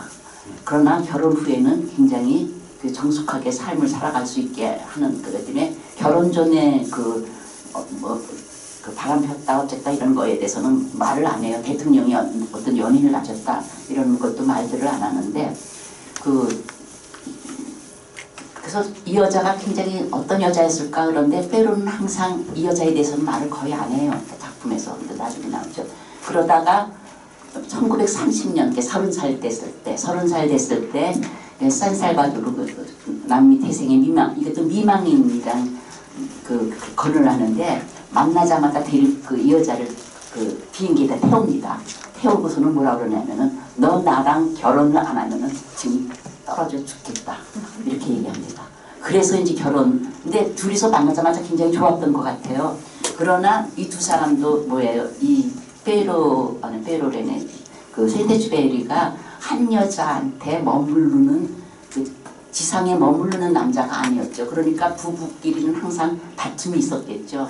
다툼이 있었는데, 제가 70년대 갔을 때가 이때가 그 무슨 년인지 하여튼 생떼쥐베리에 대해서 굉장히 많은 것을 할 때인데 이 부인이 아직 살아가지고 조각가라 작은 집에서 그 살고 있는데 이 생떼쥐베리의 조각을 하도 크게 해가지고 집주인이 제발 나가라고 이런 걸 했다고 합니다. 그래서 굉장히 서로 사랑은 한 것 같아요. 그리고 일단은 그 작품에서 바깥으로 나올 적에는 여기 나오는 그 옆에 나오지만 뿌티 프랭스 그 작은 왕자, 어린 왕자라고 하게 되고 작은 왕자라고 합니다. 어쨌든 이 왕자의 모습이 바로 이 여자의 모습과 참 닮았다고 합니다. 그림을 그렸을 때. 그래서 앞에 이렇게 뉴욕 헤어졌다가 여자가 다시 뉴욕으로 찾아왔을 때 앞에 놓고 여기 나오는 꽃 있잖아. 꽃은 바로 그 당신이야 이렇게 얘기해줬다는 거죠. 그리고 이제 그리고 실제로 많이들 그 죽음에 저거 했었고. 그리고 이제 요즘은 이제 리옹인데 두 번째로 큰 도시예요. 프랑스에서 파리 다음에 리옹에는 이렇게 작가와 어린 왕자 동상도 있다고 합니다. 그래가지고 아까 얘기했지만 1943년, 42년 크리스마스 선물로 나가려고 했는데 43년 10월에서 미국에서 어린 왕자가 출판했고 출판할 때 이 생떼쥐베리는 미국에 없었죠. 없고 나중에 이제는 비행기 그만 타라고 그러는데 하도 그냥 하겠다고 해서 태웠다가 이제 실종이 됩니다. 나중에 독일 사람이 쌌다 보면 이 사람이 자살한 거 아니냐 이런 말들이 많았었어요. 그런데 요즘은 이제 독일 병들이 내가 쌌다 이러고 그 증언도 나오고 또 그 시체도 나오고 그래가지고 자살이 아닐 것이다. 실종이었다 이렇게 얘기합니다. 그리고 그 부인은 72년 97세로 오래 살다가 갔죠. 그래서 여러분들 그 동화 강의를 하기 전에 나는 이 동화들을 하도 알기 때문에 내용을 다 알기 때문에 그냥 빨리빨리 넘어가려고 합니다. 여러분들 이 어린 왕자 읽었을 적에 누가 주인공인 것 같아요? 네. 보통은 이 작가인 비행사가 얘기한 걸로 합니다. 그래서 비행사가 이야기하는 사람이니까 비행사가 주인공인 것 같은데 또 그 다음에 어린 왕자에 대해서 얘기하니까 어린 왕자가 주인공인 것 같은데 또 어린 왕자가 가면서 보면은 보통 사람이 아니라 대신 이 사람을 살리기 위해서 와가지고 먼저 죽는 사람입니다. 그래서 실제로 주인공은 한 사람인데 한 사람 속에 작가도 되고 비행사도 되고 어린 왕자도 되고 또 자기가 이미 다른 사람을 구원할 수 있는 위치에까지 이런 큰 마음을 가지게 된 것이 아닌가 이런 생각을 합니다. 그래서 이때가 여러분들은 그것을 알아야 되죠. 프랑스라는 나라가 굉장히 위험해. 나치에 저거 되었죠. 나라가 독일 해땡정부라고 독일군이 와가지고 전부 차지하고 있었고 이 사람은 미국으로 와 있었지만 그 프랑스에는 자기 가족, 자기 사랑하는 사람이 전부 살고 있죠. 또 나중에 나오지만 친구도 그렇고 가장 위험에 닿아있는 조국과 가족과 친구들을 생각하면서 쓴 것입니다. 그러니까 어떻게 됐어요? 굉장히 비장하게 쓴 것입니다. 그래서 내 나라가 위험에 처했을 때 여러분은 무엇을 생각하겠어요? 나를 생각하겠어요? 가족, 작가. 그래서 죽음의 위협 속에서 작가 비행사가 이제 두 인물을 만나지만 결국은 자기 자신의 어린 시절을 만나고 또 어린 왕자라는 구원자, 아기 예수 같은 존재를 만나죠. 그래서 이제 어린 왕자가 죽어가는 생떼쥐베리에게 사막에서 비행기도 고쳐주고 그 다음에 죽음을 대신해서 먼저 죽는다고 먼저 가죠. 그래서 그 이야기입니다. 그 정도를 알면 거의 대강 전체 어린 왕자에 대한 것을 알게 됩니다. 그런데 제 얘기를 듣지 않고 여러분 스스로 어린 왕자를 읽으면서 여러분 마음속에 스며드는 것으로 이제 읽어도 좋아요. 그래서 제일 처음에 헌사로 시작합니다. 동화는 다 되게 헌사로 시작해요. 누구에게. 그래서 페루가 처음 만들었을 때는 헌사는 나라에 결혼을 하려는 공주한테 보내죠. 그래서 자기 이야기를 합니다. 내가 이 동화가 아주 어린아이가 무서운 것 같지만은 이 동화에는 정말로 귀한 진리가 들어있습니다. 그래서 공주님 같이 모든 공부를 다 하고 이 지식의 세계가 굉장히 높고 깊은 공주는 결코 이렇게 하찮아 보이는 이야기를 가지고 하찮다고 생각하지 않고 볼 것입니다. 그래서 이 이야기는 사람들의 읽는 깊이에 따라서 전부 달라지게 되기 때문에 공주님한테 기꺼이 헌사합니다. 왜냐면 공주님한테 헌사하는 것을 아무거나 할 수가 없잖아요. 굉장히 내 이야기는 귀한 이야기입니다. 라는 의미로 헌사를 하고, 이 생테쥐베리는 친구한테 하죠. 이 책을. 그러면서 사실은 동화를 써달라고 했는데 우리는 모르지만 프랑스 사람들은 이미 페로라는 그 작가를 가지고 있었기 때문에 동화와 그 국교예요. 나라가 전부 캐톨릭 국가이기 때문에 우리가 그 불교 신자가 아니더라도 불교적인 마음을 갖고 있는 것과 똑같이 아무리 우리들 마음속 깊이에는 불교가 있고 그 다음 층에는 유교가 있고 그 다음 층에 기독교를 받아들인 사람이 기독교가 있다고 얘기하는 것처럼 프랑스 사람들 마음속에는 전부 기독교 정신이 있습니다. 그래서 이제 자기가 이 책을 어른들한테 바친다. 어른들한테 바치지만 결국은 어린이에게 바치는 것도 되는 것이죠. 그래서 왜냐면은 그 어른이 자기의 가장 친한 친구이고 굉장히 지금 어려운 추위와 굶주림에 떨고 있고 그래서 위로가 필요하고 그러니까는 이 이야기인 동안은 위로가 필요하고 삶의 그 희망이 필요한 사람한테 주는 이야기죠. 그래서 그리고 어른들만이 이 어린이를 위한 책까지도 다 이해할 수가 있다는 것입니다. 어린이는 아까도 얘기했죠. 어린이는 결코 그 영혼의 깊이를 이해하지는 못하니까 어른들한테 이 이야기를 바치는데 어린이들이 이거 내가 어린이를 위해서 썼다 하면지만은 어린이들이 혹시 잘 섭섭하다 하면은 그럼 이렇게 쓰겠다. 어린 소년이었대. 누구나 어린이였다는 것이죠. 그래서 여러분들 예적 시간이라는 거가 예적이 결코 오늘과 끊어진 적이 여러분들 시간이 우리가 1시 2시지 하지만 이렇게 끊어져 있어요. 연결되어 있죠. 예적 혹은 작년 오늘에서 우리가 임의로 끊어놓은 것이지 시간은 결코 끊겨 있지 않습니다. 예적은 오늘과 연결되어 있고 그래서 영혼까지 연결되어 있죠. 그래서 초월적인 세계가 지금 한순간에 여기에 다 같이 있을 수도 있다는 겁니다. 시간과 장소가. 그래서 그런 것과 똑같이 결코 어린이랑 끊어진 어른은 없다는 것이죠. 여러분이 지금 어른이 되어 있어도 여러분 마음속에 끊어지지 않은 어린이들이 전부 있다는 얘기입니다. 그래서 결코 이것을 어른을 위해서 어른들에게 헌사했지만은 누구나 다 연결되어 있기 때문에 모든 사람을 위한 것이죠. 그래서 지금 굉장히 어려운 모든 사람, 전쟁 속에서 결코 사람 대접을 못 받고 있고 꼭 죽음의 위험에 있는 모든 사람들에게 또 나치에게 삼켜져 가고 있는 그러한 조국을 위해서 그곳에서 살고 있는 사람들을 위해서 쓴 것입니다. 그래서 제일 처음에 사파를 내놓습니다. 말로 할 수 있는 거가 뭐냐면은 아프리카의 원시림 체험기에 있는 그림에서 보아뱀이라는 거가 야수를 삼키고 있는 그림이다. 그래가지고 페로가 미술학교를 조금 처음에 들어갔었거든요. 미술학교 들어갔다가 잠시 6개월간 하고서는 말았습니다. 근데 여러분들이 그림책 혹은 동물 이야기를 많이 보는 것들에도 그 많은 중에서 내 마음에 딱 들어온 그림이 있겠죠. 즉 뭐예요? 생테쥐베리한테는 보아뱀에게 삼키고 있는 그 사자입니다. 지금 나라의 왕이든 대통령이 지금 프랑스의 대통령이 빼땡 정부라고 나치한테 지금 협조를 하는 정부가 되어가기도 하고 그러니까 나라를 위한 그 마음이 컸겠죠. 그래서 야수를 삼키는 보아뱀을 봅니다. 그래서 이것이 실제의 얘기인 것 같지만 사실은 조금은 생테쥐베리의 마음이 들어간 이야기시죠.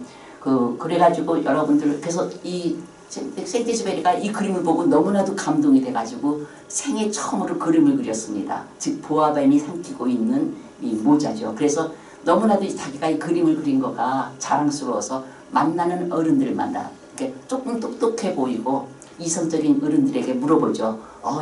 이 그림 무섭지 않습니까? 그런데 무섭다고 대답하는 사람을 하나도 못 만났어요.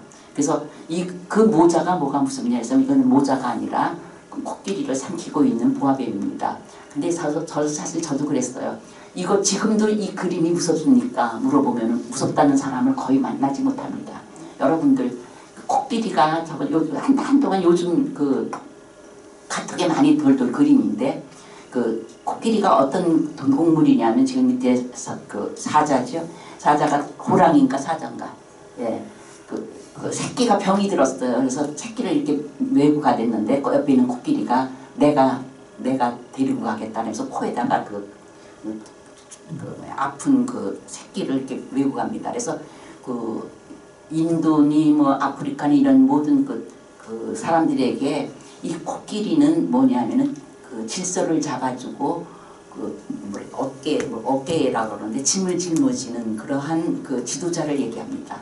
그러니까 뱀에게 코끼리가 삼켰다는 것은 무엇을 얘기하겠어요? 나라가 악 속에 나라가의 지도자가 삼켜지고 있는 것이죠. 그러니 얼마나 무서운 거예요. 지금 여러분들이 자유를 누리고 있지만 자유 누리지 않고 자유를 억압하는 사람이 그런 악의 뱃속에 삼켜져 있다. 그럼 우리가 어디로 갈지 모르잖아요. 너무나도 무서운 겁니다. 내 나라가 없어진다는 것은 바로 내 가족이 다 없어지고 또 나라는 존재도 없어지니까 생각만 해도 굉장히 무서운 이야기예요. 근데 아무도 이것을 무섭다고 느끼지 않는 것이죠. 이렇게 깨어있는 사람이 없다는 것이죠. 왜냐면 위험할 때는 위험을 깨달아야 되는데 위험하다고 느끼지도 않고 그래서 그 어린 시절 자기는 그래서 처음으로 나는 훌륭한 그 비행사가 그 미술가가 되려고 했는데 미술가의 꿈을 접어들었다. 그래서 사실 모든 사람들이 어렸을 때 여러분들은 꿈을 가지고 있었어요? 뭐 되고 싶었던 거 있었어요? 혹시? 예, 어렸을 때 나는 꼭 뭐가 되고 싶었는데 이루지 못한 거 있었어요? 우리 있어요? 예, 우리 시절에는 대부분 물어보면요. 뭐 되고 싶다 그랬어요 아이들이? 대통령 되고 싶어요. 혹은 대상 되고 싶었어요. 그랬어요. 컸어요. 근데 조금 선진 그전으로 말하면 미국이나 이런 데 가서 너희들 뭐 되고 싶으냐 그러면 소방사 되고 싶어요. 뭐 앞에 뭐라 그럴까 청소 잘하는 사람 되고 싶어요. 이렇게 꿈이 굉장히 소박해요. 근데 그 나라가 아직 안정이 안 되고 그 가난한 나라일수록 꿈을 잡는 거예요. 높게 잡습니다. 지금 북에서 내려온 사람들 모두 물어보면 자기 여기서 있다가 지도자가 돼가지고 가서 이제 훌륭한 북에 가서 지도자가 되겠다는 사람 참 많아요. 나중에 통일되면 자기가 대통령 되겠다는 사람. 근데 요즘 아이들한테 너 대통령 되겠다고 부르는 꿈 가진 사람 거의 없어요. 근데 우리 때는 거의 다 물어보면 대장이 되든가 뭐예요? 대통령이 되든가 하여튼 뭔가가 정치적인 야망을 얘기했었습니다. 그래서 얘도 할 수 없이 그림을 그리고 싶었는데 헤디스백이죠. 비행기 조종하는 법 배워가지고 비행사가 되었다 이렇게 얘기하는 겁니다.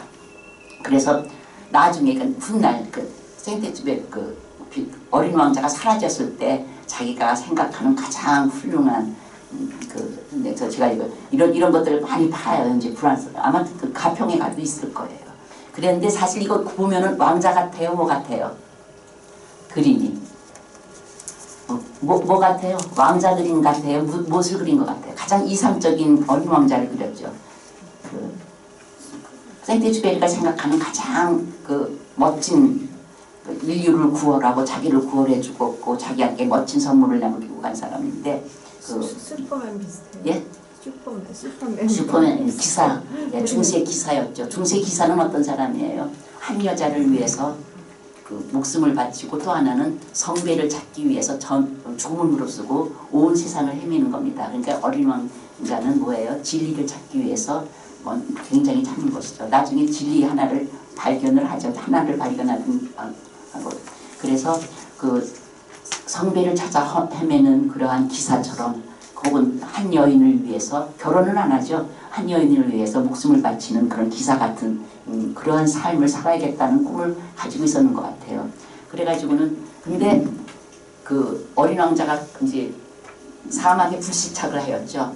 불시착을 해서 마치 바다에 막 떠돌아다니는 것처럼 물도 마실 물도 얼마 없고 기계는 비행사도 없고 비행기에는 자기만 타고 있었고 부속품은 없고 그래서 이제 거의 죽어가고 있었는데 아침에 일어났는데 죽음의 곳에 있지도 않고 헤매고 있지도 않는 것 같은 어린 왕자가 나타나는 것이죠. 예, 어린 왕자가 나타나서 뭘 부탁해요? 예, 나한테. 근데 이게 참 재밌습니다. 아저씨 미안합니다만 이건 굉장히 어른의 말이에요. 불어로 얘기하면은 우리가 부부가 얘기한다는데 어른한테 쓰는데 존칭어를 씁니다. 아저씨 저 미안하지만 그리고선 금방 아이 말로 들어갑니다. 나 양 한 마리만 그려줘. 이렇게 얘기를 하죠. 그래서 이것이 약간 원어를 읽지 않으면 요거에 참 좋지 않습니다. 그래서 굉장히 어른이었던 사람이 다시 어린 시절로 들어가는 작가를 이제 생각을 하게 만들죠. 그래서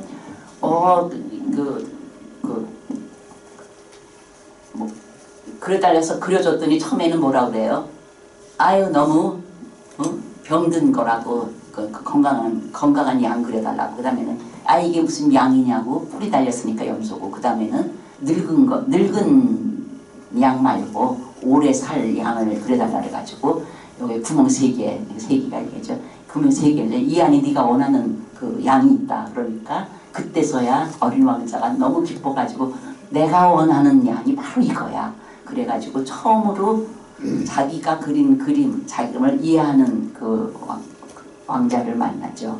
그래가지고 그러다가 이제 왕자가 물어봅니다. 아저씨 지금 뭐 때문에 그러고 있어? 그랬더니 이게 이거 비행기다. 이건 날아다니는 거다. 그러니까 그러면 아저씨도 다른 위성에서 왔어? 다른 별나라에서 왔어? 날아왔다니까. 그래서 그러던 나다가 그렇지. 이거 가지고는 그렇게 먼 데서 올 수가 없어. 그러면서 이제 드디어 이 작가이면서 비행사가 어린 왕자가 무엇인가를 이제 탐구하기 시작합니다.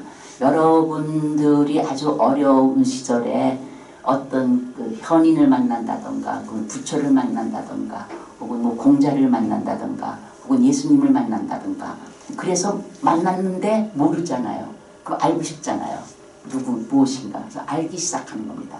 자기가 이렇게 죽음에서 다 죽어가는 이 사막에 아무도 없는 곳에 나타났는데 목말라 하지도 않고 죽어가지도 않고 아주 평안한 어린 왕자가 나타나가지고 그 그림이나 그려달라고 그러고. 그래서 이제 그래가지고 왕자 그럼 넌 다른 나라에서 왔냐 다른 별에서 왔냐 이러면서 알기 시작했죠. 그래서 어린 왕자가 있던 곳은 아주 작은 곳입니다.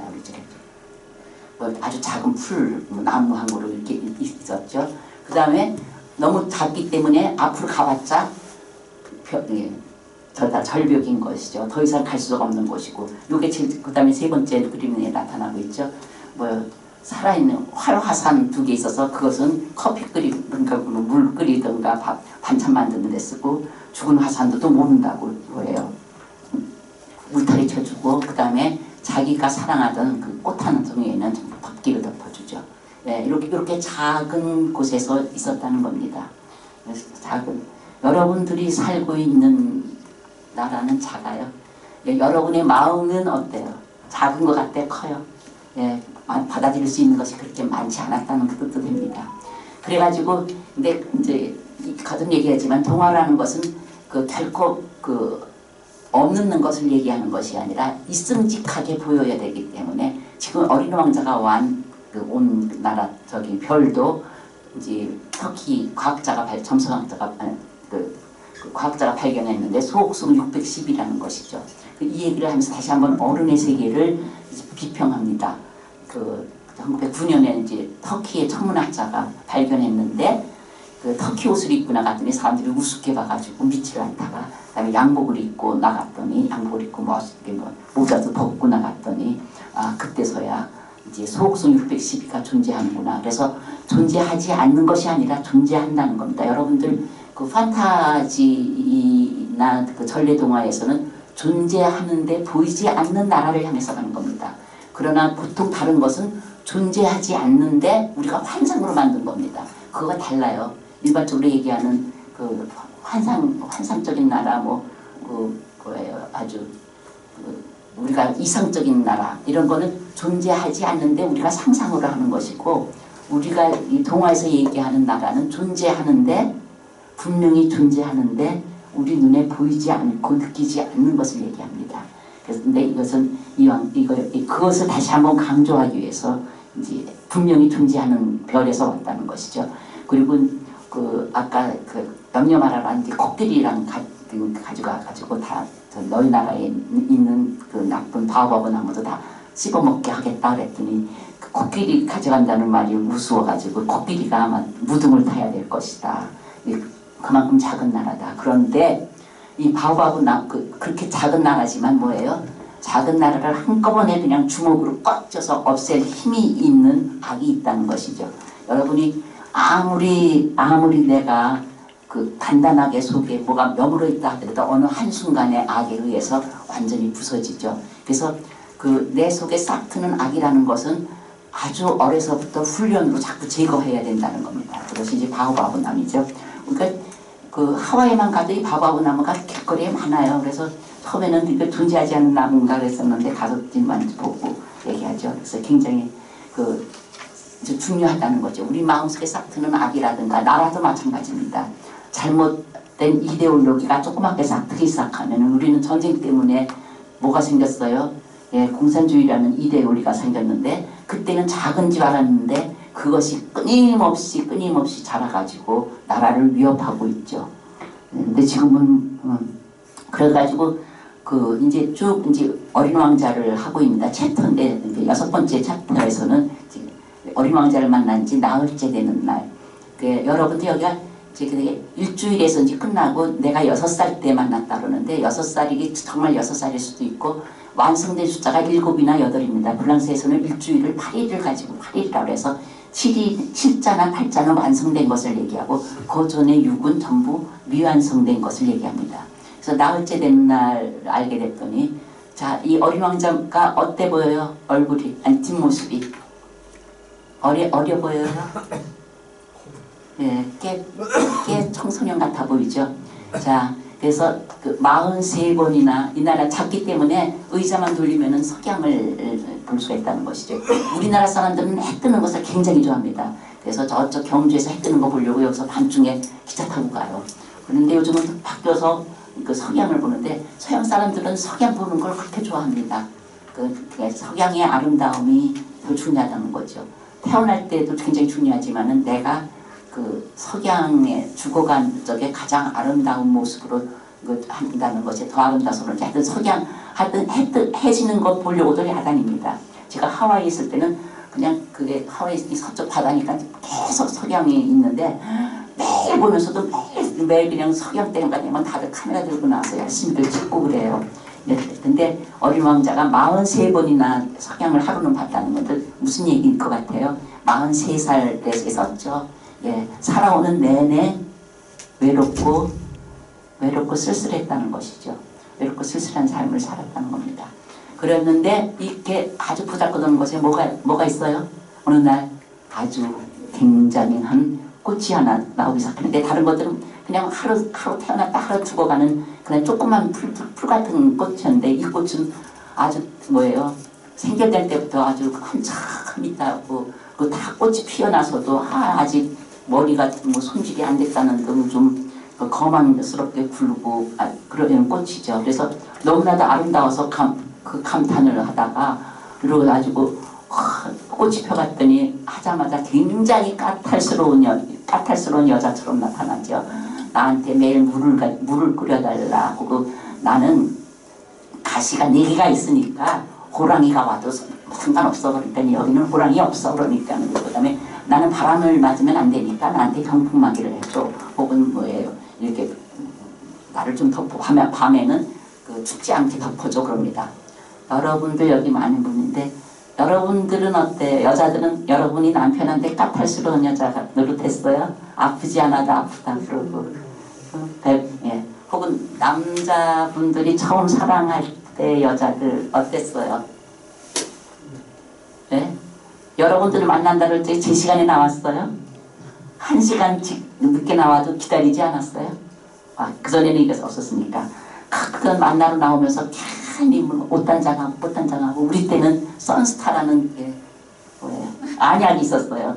그 애인들을 만나러 가면 다들 선스타를 왜 넣냐? 눈이 파랗게 반짝반짝하기 위해서 그런다고 그랬는데 남자들은 어떻게 하고 나왔는지 전 잘 모르겠네요. 어쨌든 그렇게 까탈스럽게 나타나가지고 실망을 합니다. 왜냐면은 너무 어렵기 때문에 여자들의 말은 듣지 말았어야 되는 건데 그냥 말을 듣고 그냥 보고 나의 그 지구를 별을 아름답게 하는 것으로 충분했는데 그것을 몰라고 실망을 해가지고 떠날 생각을 하죠.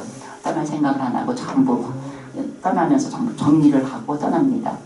그 떠나는 쪽에 딴 세상을 갈 적에 이제 조력자 철새를 이용해야 하는데 우리는 그냥 다른 나라를 가니까 날아간다 그러는데 우리나라에서는 아기 태어날 때 뭐라고 그래요? 아기가 엄마 나 어디서 태어났어? 그러면 뭐라 그래요? 다리 밑에서 예? 다리 밑에서 예, 다리 밑에서 좋았다 그러죠. 실제로 저기 뭐예요? 안동이가 학자들 다리 밑에서 좋아갔다 그러는데 외국에서는 황새가 데리고 왔다 이렇게 얘기해요. 황새. 황새 여기는 철새라 그러는데 왜 황새를 해필? 그래서 좀 물어봤어요. 왜 하필이면 새가 데려왔다고 얘기하냐. 그런데 조금 야한 표현이더라고요. 예.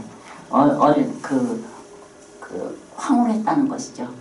아이를 갖게 됐을 순간이 날아가는 기분이었다. 근데 여러분이 서로 사랑할 때 날아가는 기분이었던 적 없어요?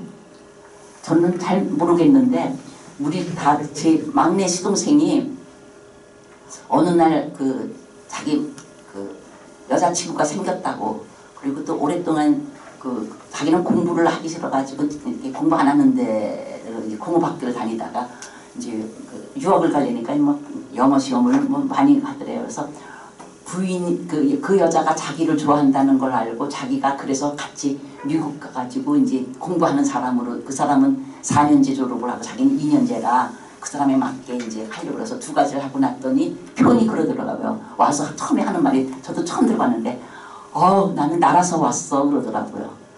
발이 땅에 닿는 기분이 아니었대요. 그렇게 좋았답니다. 여러분들 삶에서 그렇게 좋았던 순간이 있으면서 얘기해 보세요. 없어요? 네, 좋았던 순간들 되게 얘기하는데 그래서 어쨌든 그래서 유럽에서는 새가 데려왔다. 그래서 이게 물론 새를 통해서 이렇게 날아서 왔다는 뜻도 되지만은 그런 이야기도 된다는 건데 새로 태어나는 것을 새가 데리고 나왔다. 여러분들 실제로 새로 태어났을 때의 기분은 뭐예요? 날아가는 기분입니다.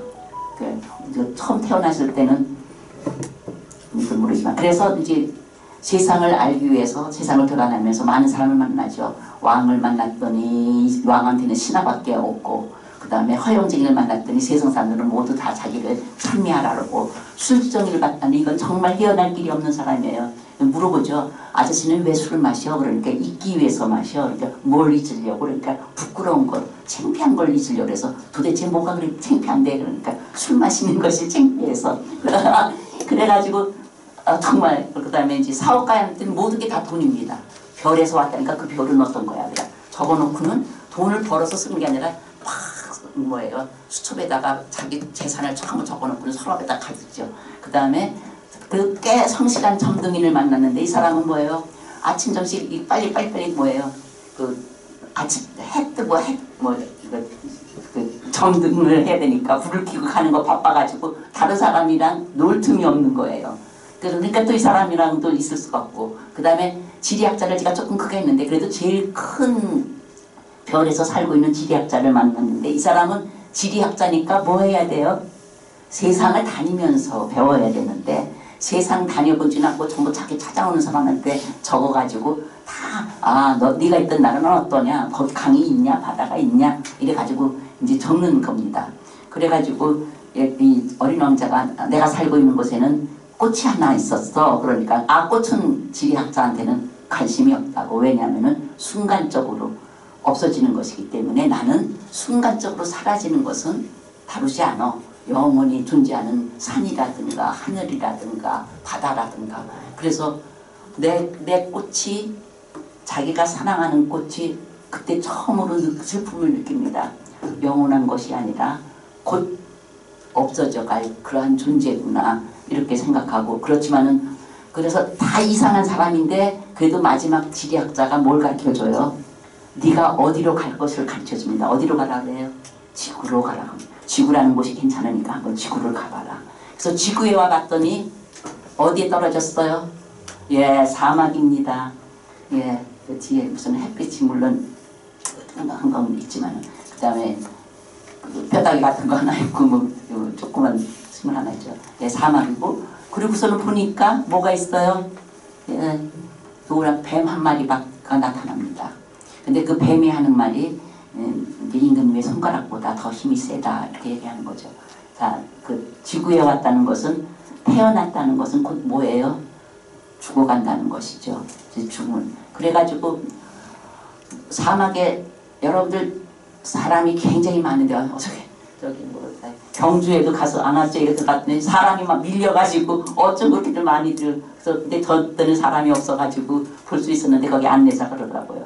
토요일 같은 날은 너무 사람이 많아가지고 그냥 제대로 보지도 못하고 밀려다니다 나왔다 그러는데 그렇게 사람이 많아도 진짜 사람은 없다는 겁니다.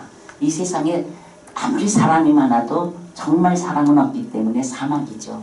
그리고 여러분들 제가 일부 옆에 이 사진을 하는데 실제로 미국에 있을 때 25층에 살았습니다.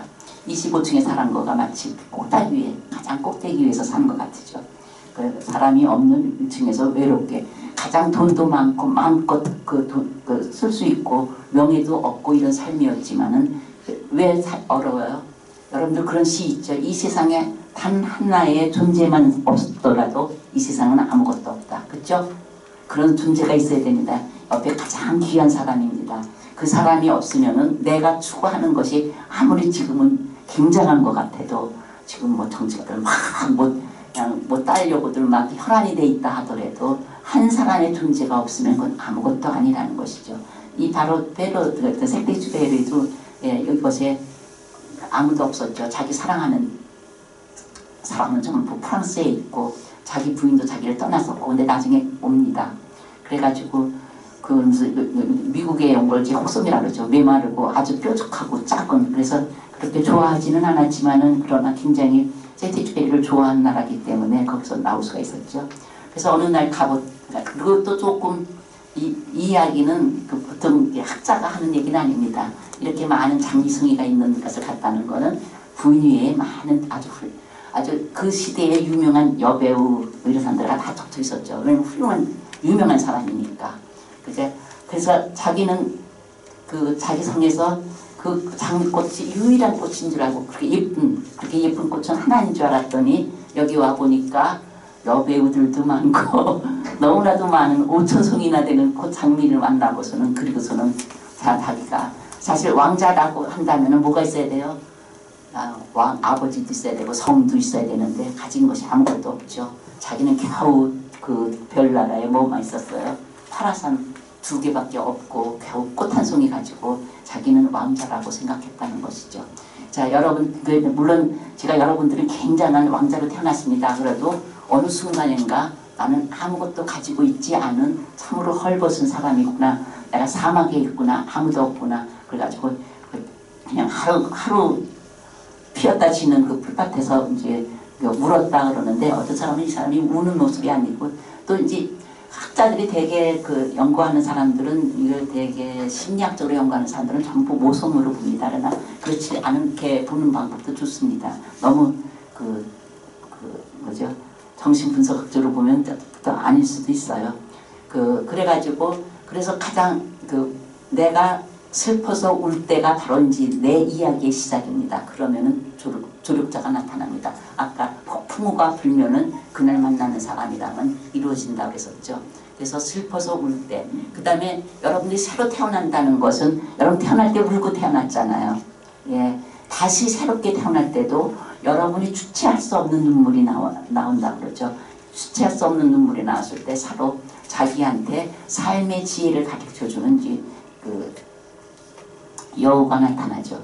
물론 이 시절에 롬멜이라는 아프리카의 여우라는 사람이 있었어요. 그래서 그냥 싸움에서 영국군이 다 질 것 같은데 용맹하게 정복하는 그 장군도 있어서 어떤 사람은 그렇게 나라가 위험할 때 구해주는 그러한 훌륭한 장군 같은 사람이다 하지만은 어쨌든 여러분한테 내가 모든 것이 다 잊어버려가지고 내가 아무것도 없는 초라한 진짜 존재가 아닌 것처럼 느껴졌을 때 여러분한테 새로운 삶의 지혜를 가르쳐주고 나타나는 것이죠.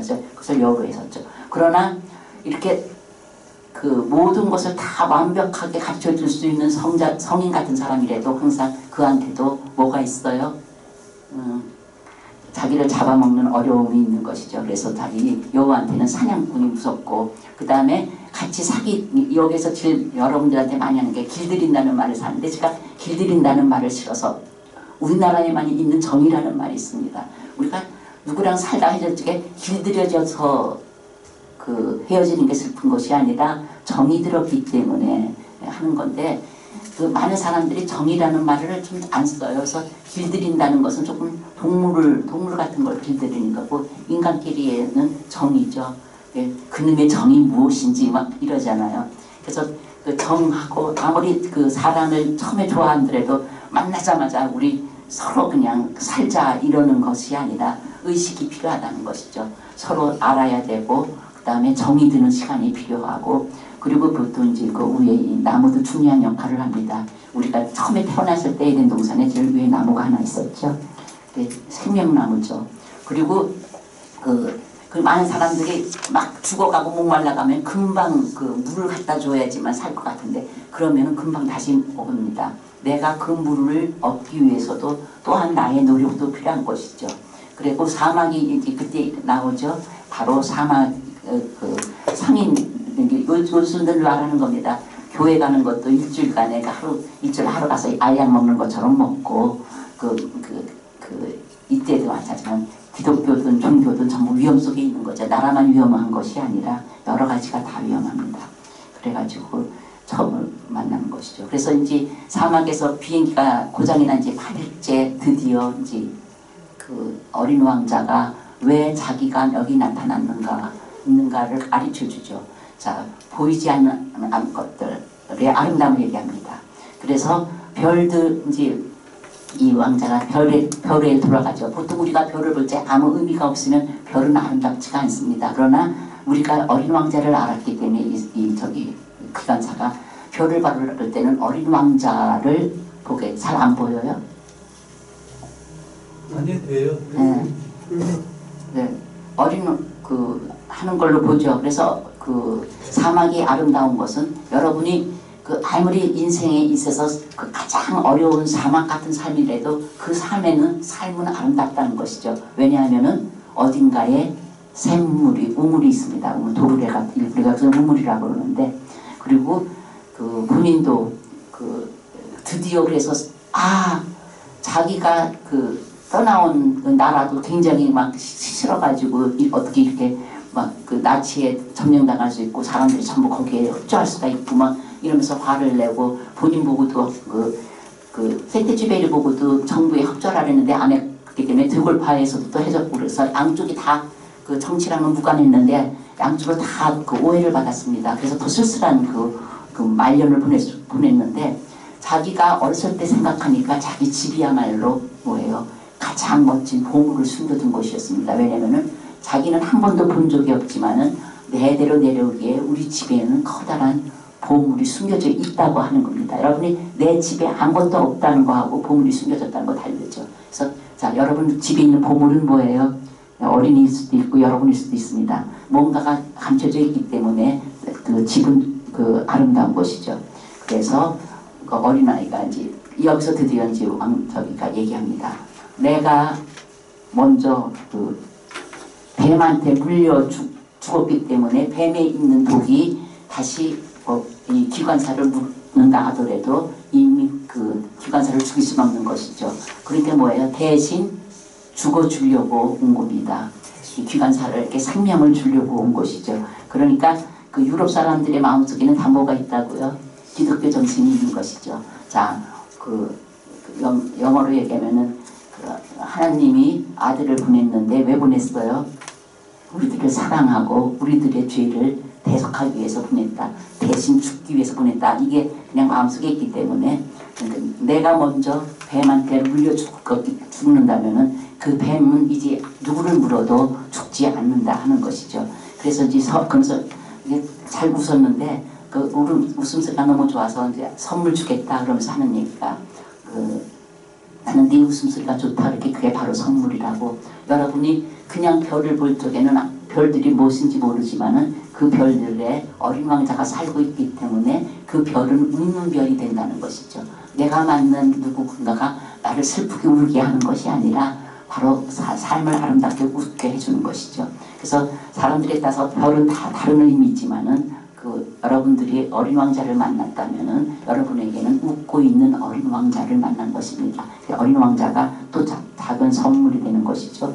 그래서 어린 왕자의 이제 죽음이 결국은 뭐예요? 여러분을 위해서 죽었다는 것을 얘기하고, 그리고서는 이미 이 몸은 더 이상 그 무거워서 몸이 갈 수가 없기 때문에 그 죽어지고 이 별과 이제 왕자가 한 몸이 되어 가서 죽음의 세계로 가지만은 죽음이라는 것은 결코 슬픈 곳이 아니라 또 다른 아름다운 삶을 위한 것이기 때문에 가장 아름다운 풍경이라고 얘기합니다. 그래서 쓰러졌죠. 시간이기 때문에. 그래서 이 그림이 가져갈 때 이 세상에서 가장 아름답고도 슬픈 풍경이다. 왜 아름다운데 사람들은 자꾸 슬프다고 그래요. 여러분이 아름다운 걸 볼 때 인간이기 때문입니다.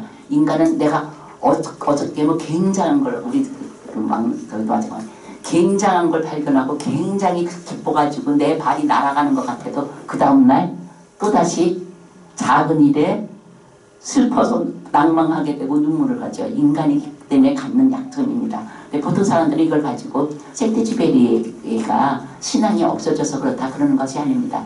모든 사람이 만약에 한 번 내가 기뻤다고 영원히 기쁘고 한 번 뭐 깨달았다고 영원히 깨달았으면 사람이 아니죠. 예, 사람이기 때문에 인간이기 때문에 내가 가장 아름다운 선물을 받았어도 가장 아름다운 걸 했어도 이제 한 것이죠. 그런데 한 가지 욕을 합니다.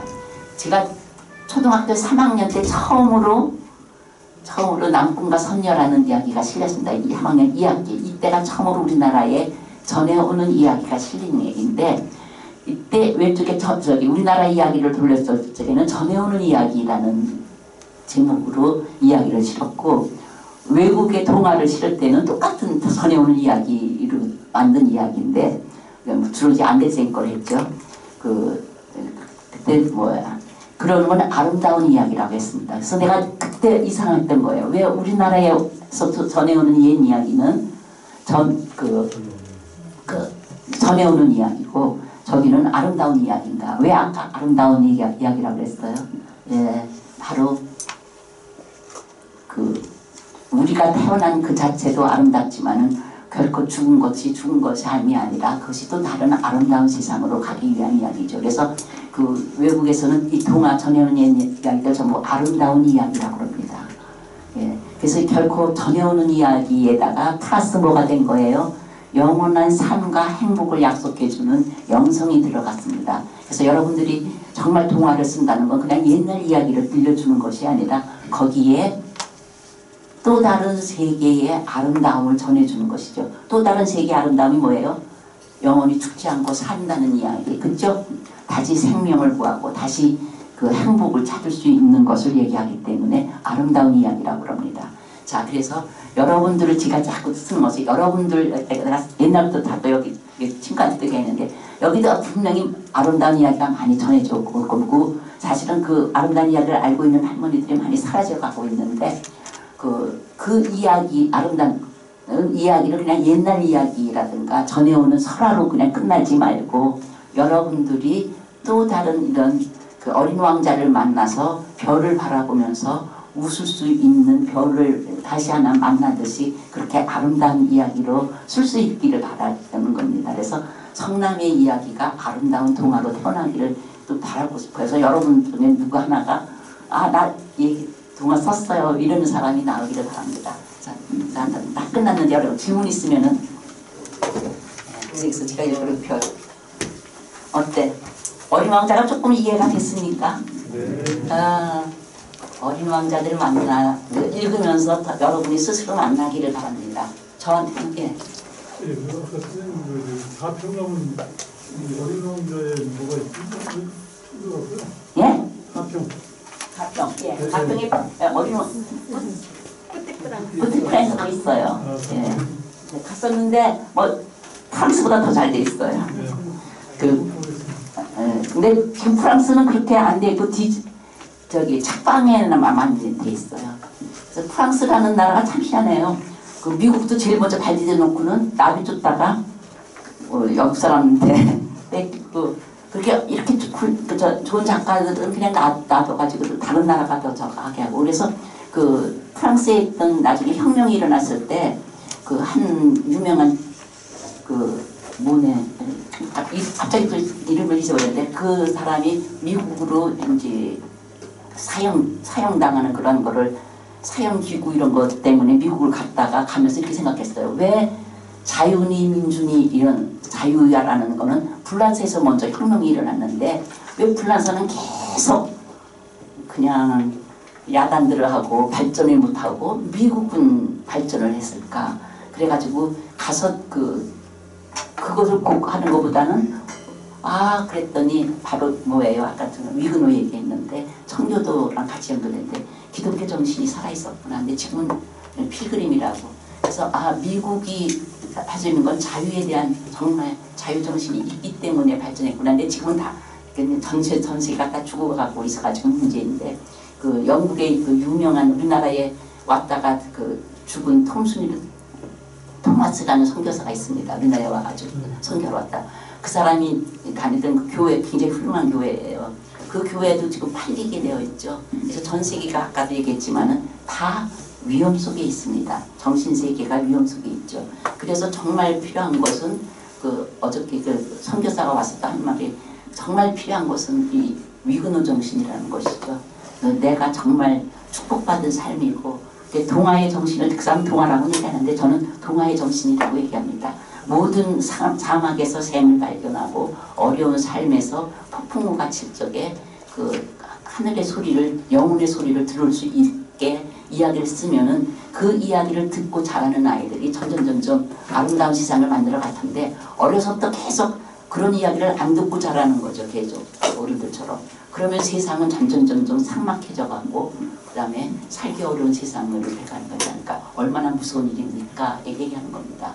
여러분들 그래서 모든 어린이들이 전부 보아뱀에게 삼켜지고 나라의 그 지도자들도 전부 보아뱀에게 삼켜져 간다는 그것은 참으로 무서운 이야기이기 때문에 그래서 이제 자기는 어린 왕자를 만났기 때문에 굉장히 좋은 선물을 받아서 밤마다 나를 보고 웃고 있는 그런 어린 왕자를 만났지만은 그래도 불구하고 마음속에는 슬픔이 그대로 항상 자꾸 잔잔하게 했다는 것이죠. 그래서 누구나 아름다움을 볼 수 있고 웃을 줄을 알고 미래가 먼저 피는 그 보랏빛이 먼저 피고 과거는 하얗게 굉장히 정화되는 그러한 나라를 만들어 가기 위해서는 어른들이 동화를 읽고 아이들이 읽는 거 아닙니다. 어른들이 읽고 깨달으면서 교육용으로 보내야 닦고 써야 되는 거죠. 그래서 어린이한테 동화를 들려주는 거가 굉장히 중요한데 동화를 이렇게 하는 사람이 없습니다. 지금도 아이들 모여서 구연하고 이러면 즐겁잖아요. 그거 하는 사람들은 굉장히 많이 발전됐고 이제 그림책도 굉장히 많이 발전되어 있습니다. 내가 그림을 그리는 줄 알면 그림책을 할 텐데 그러나 원래 동화가 아름다운 이야기라는 거, 즉 아름다운 이야기는 아름다운 세상을 알려주는 이야기라는 거 굉장히 중요하기 때문에 그냥 그렇습니다. 보통 그래가지고 제 눈은 지금 잠이 가득 찬데 여러분이 열심히 같이 들어줘가지고 감사합니다.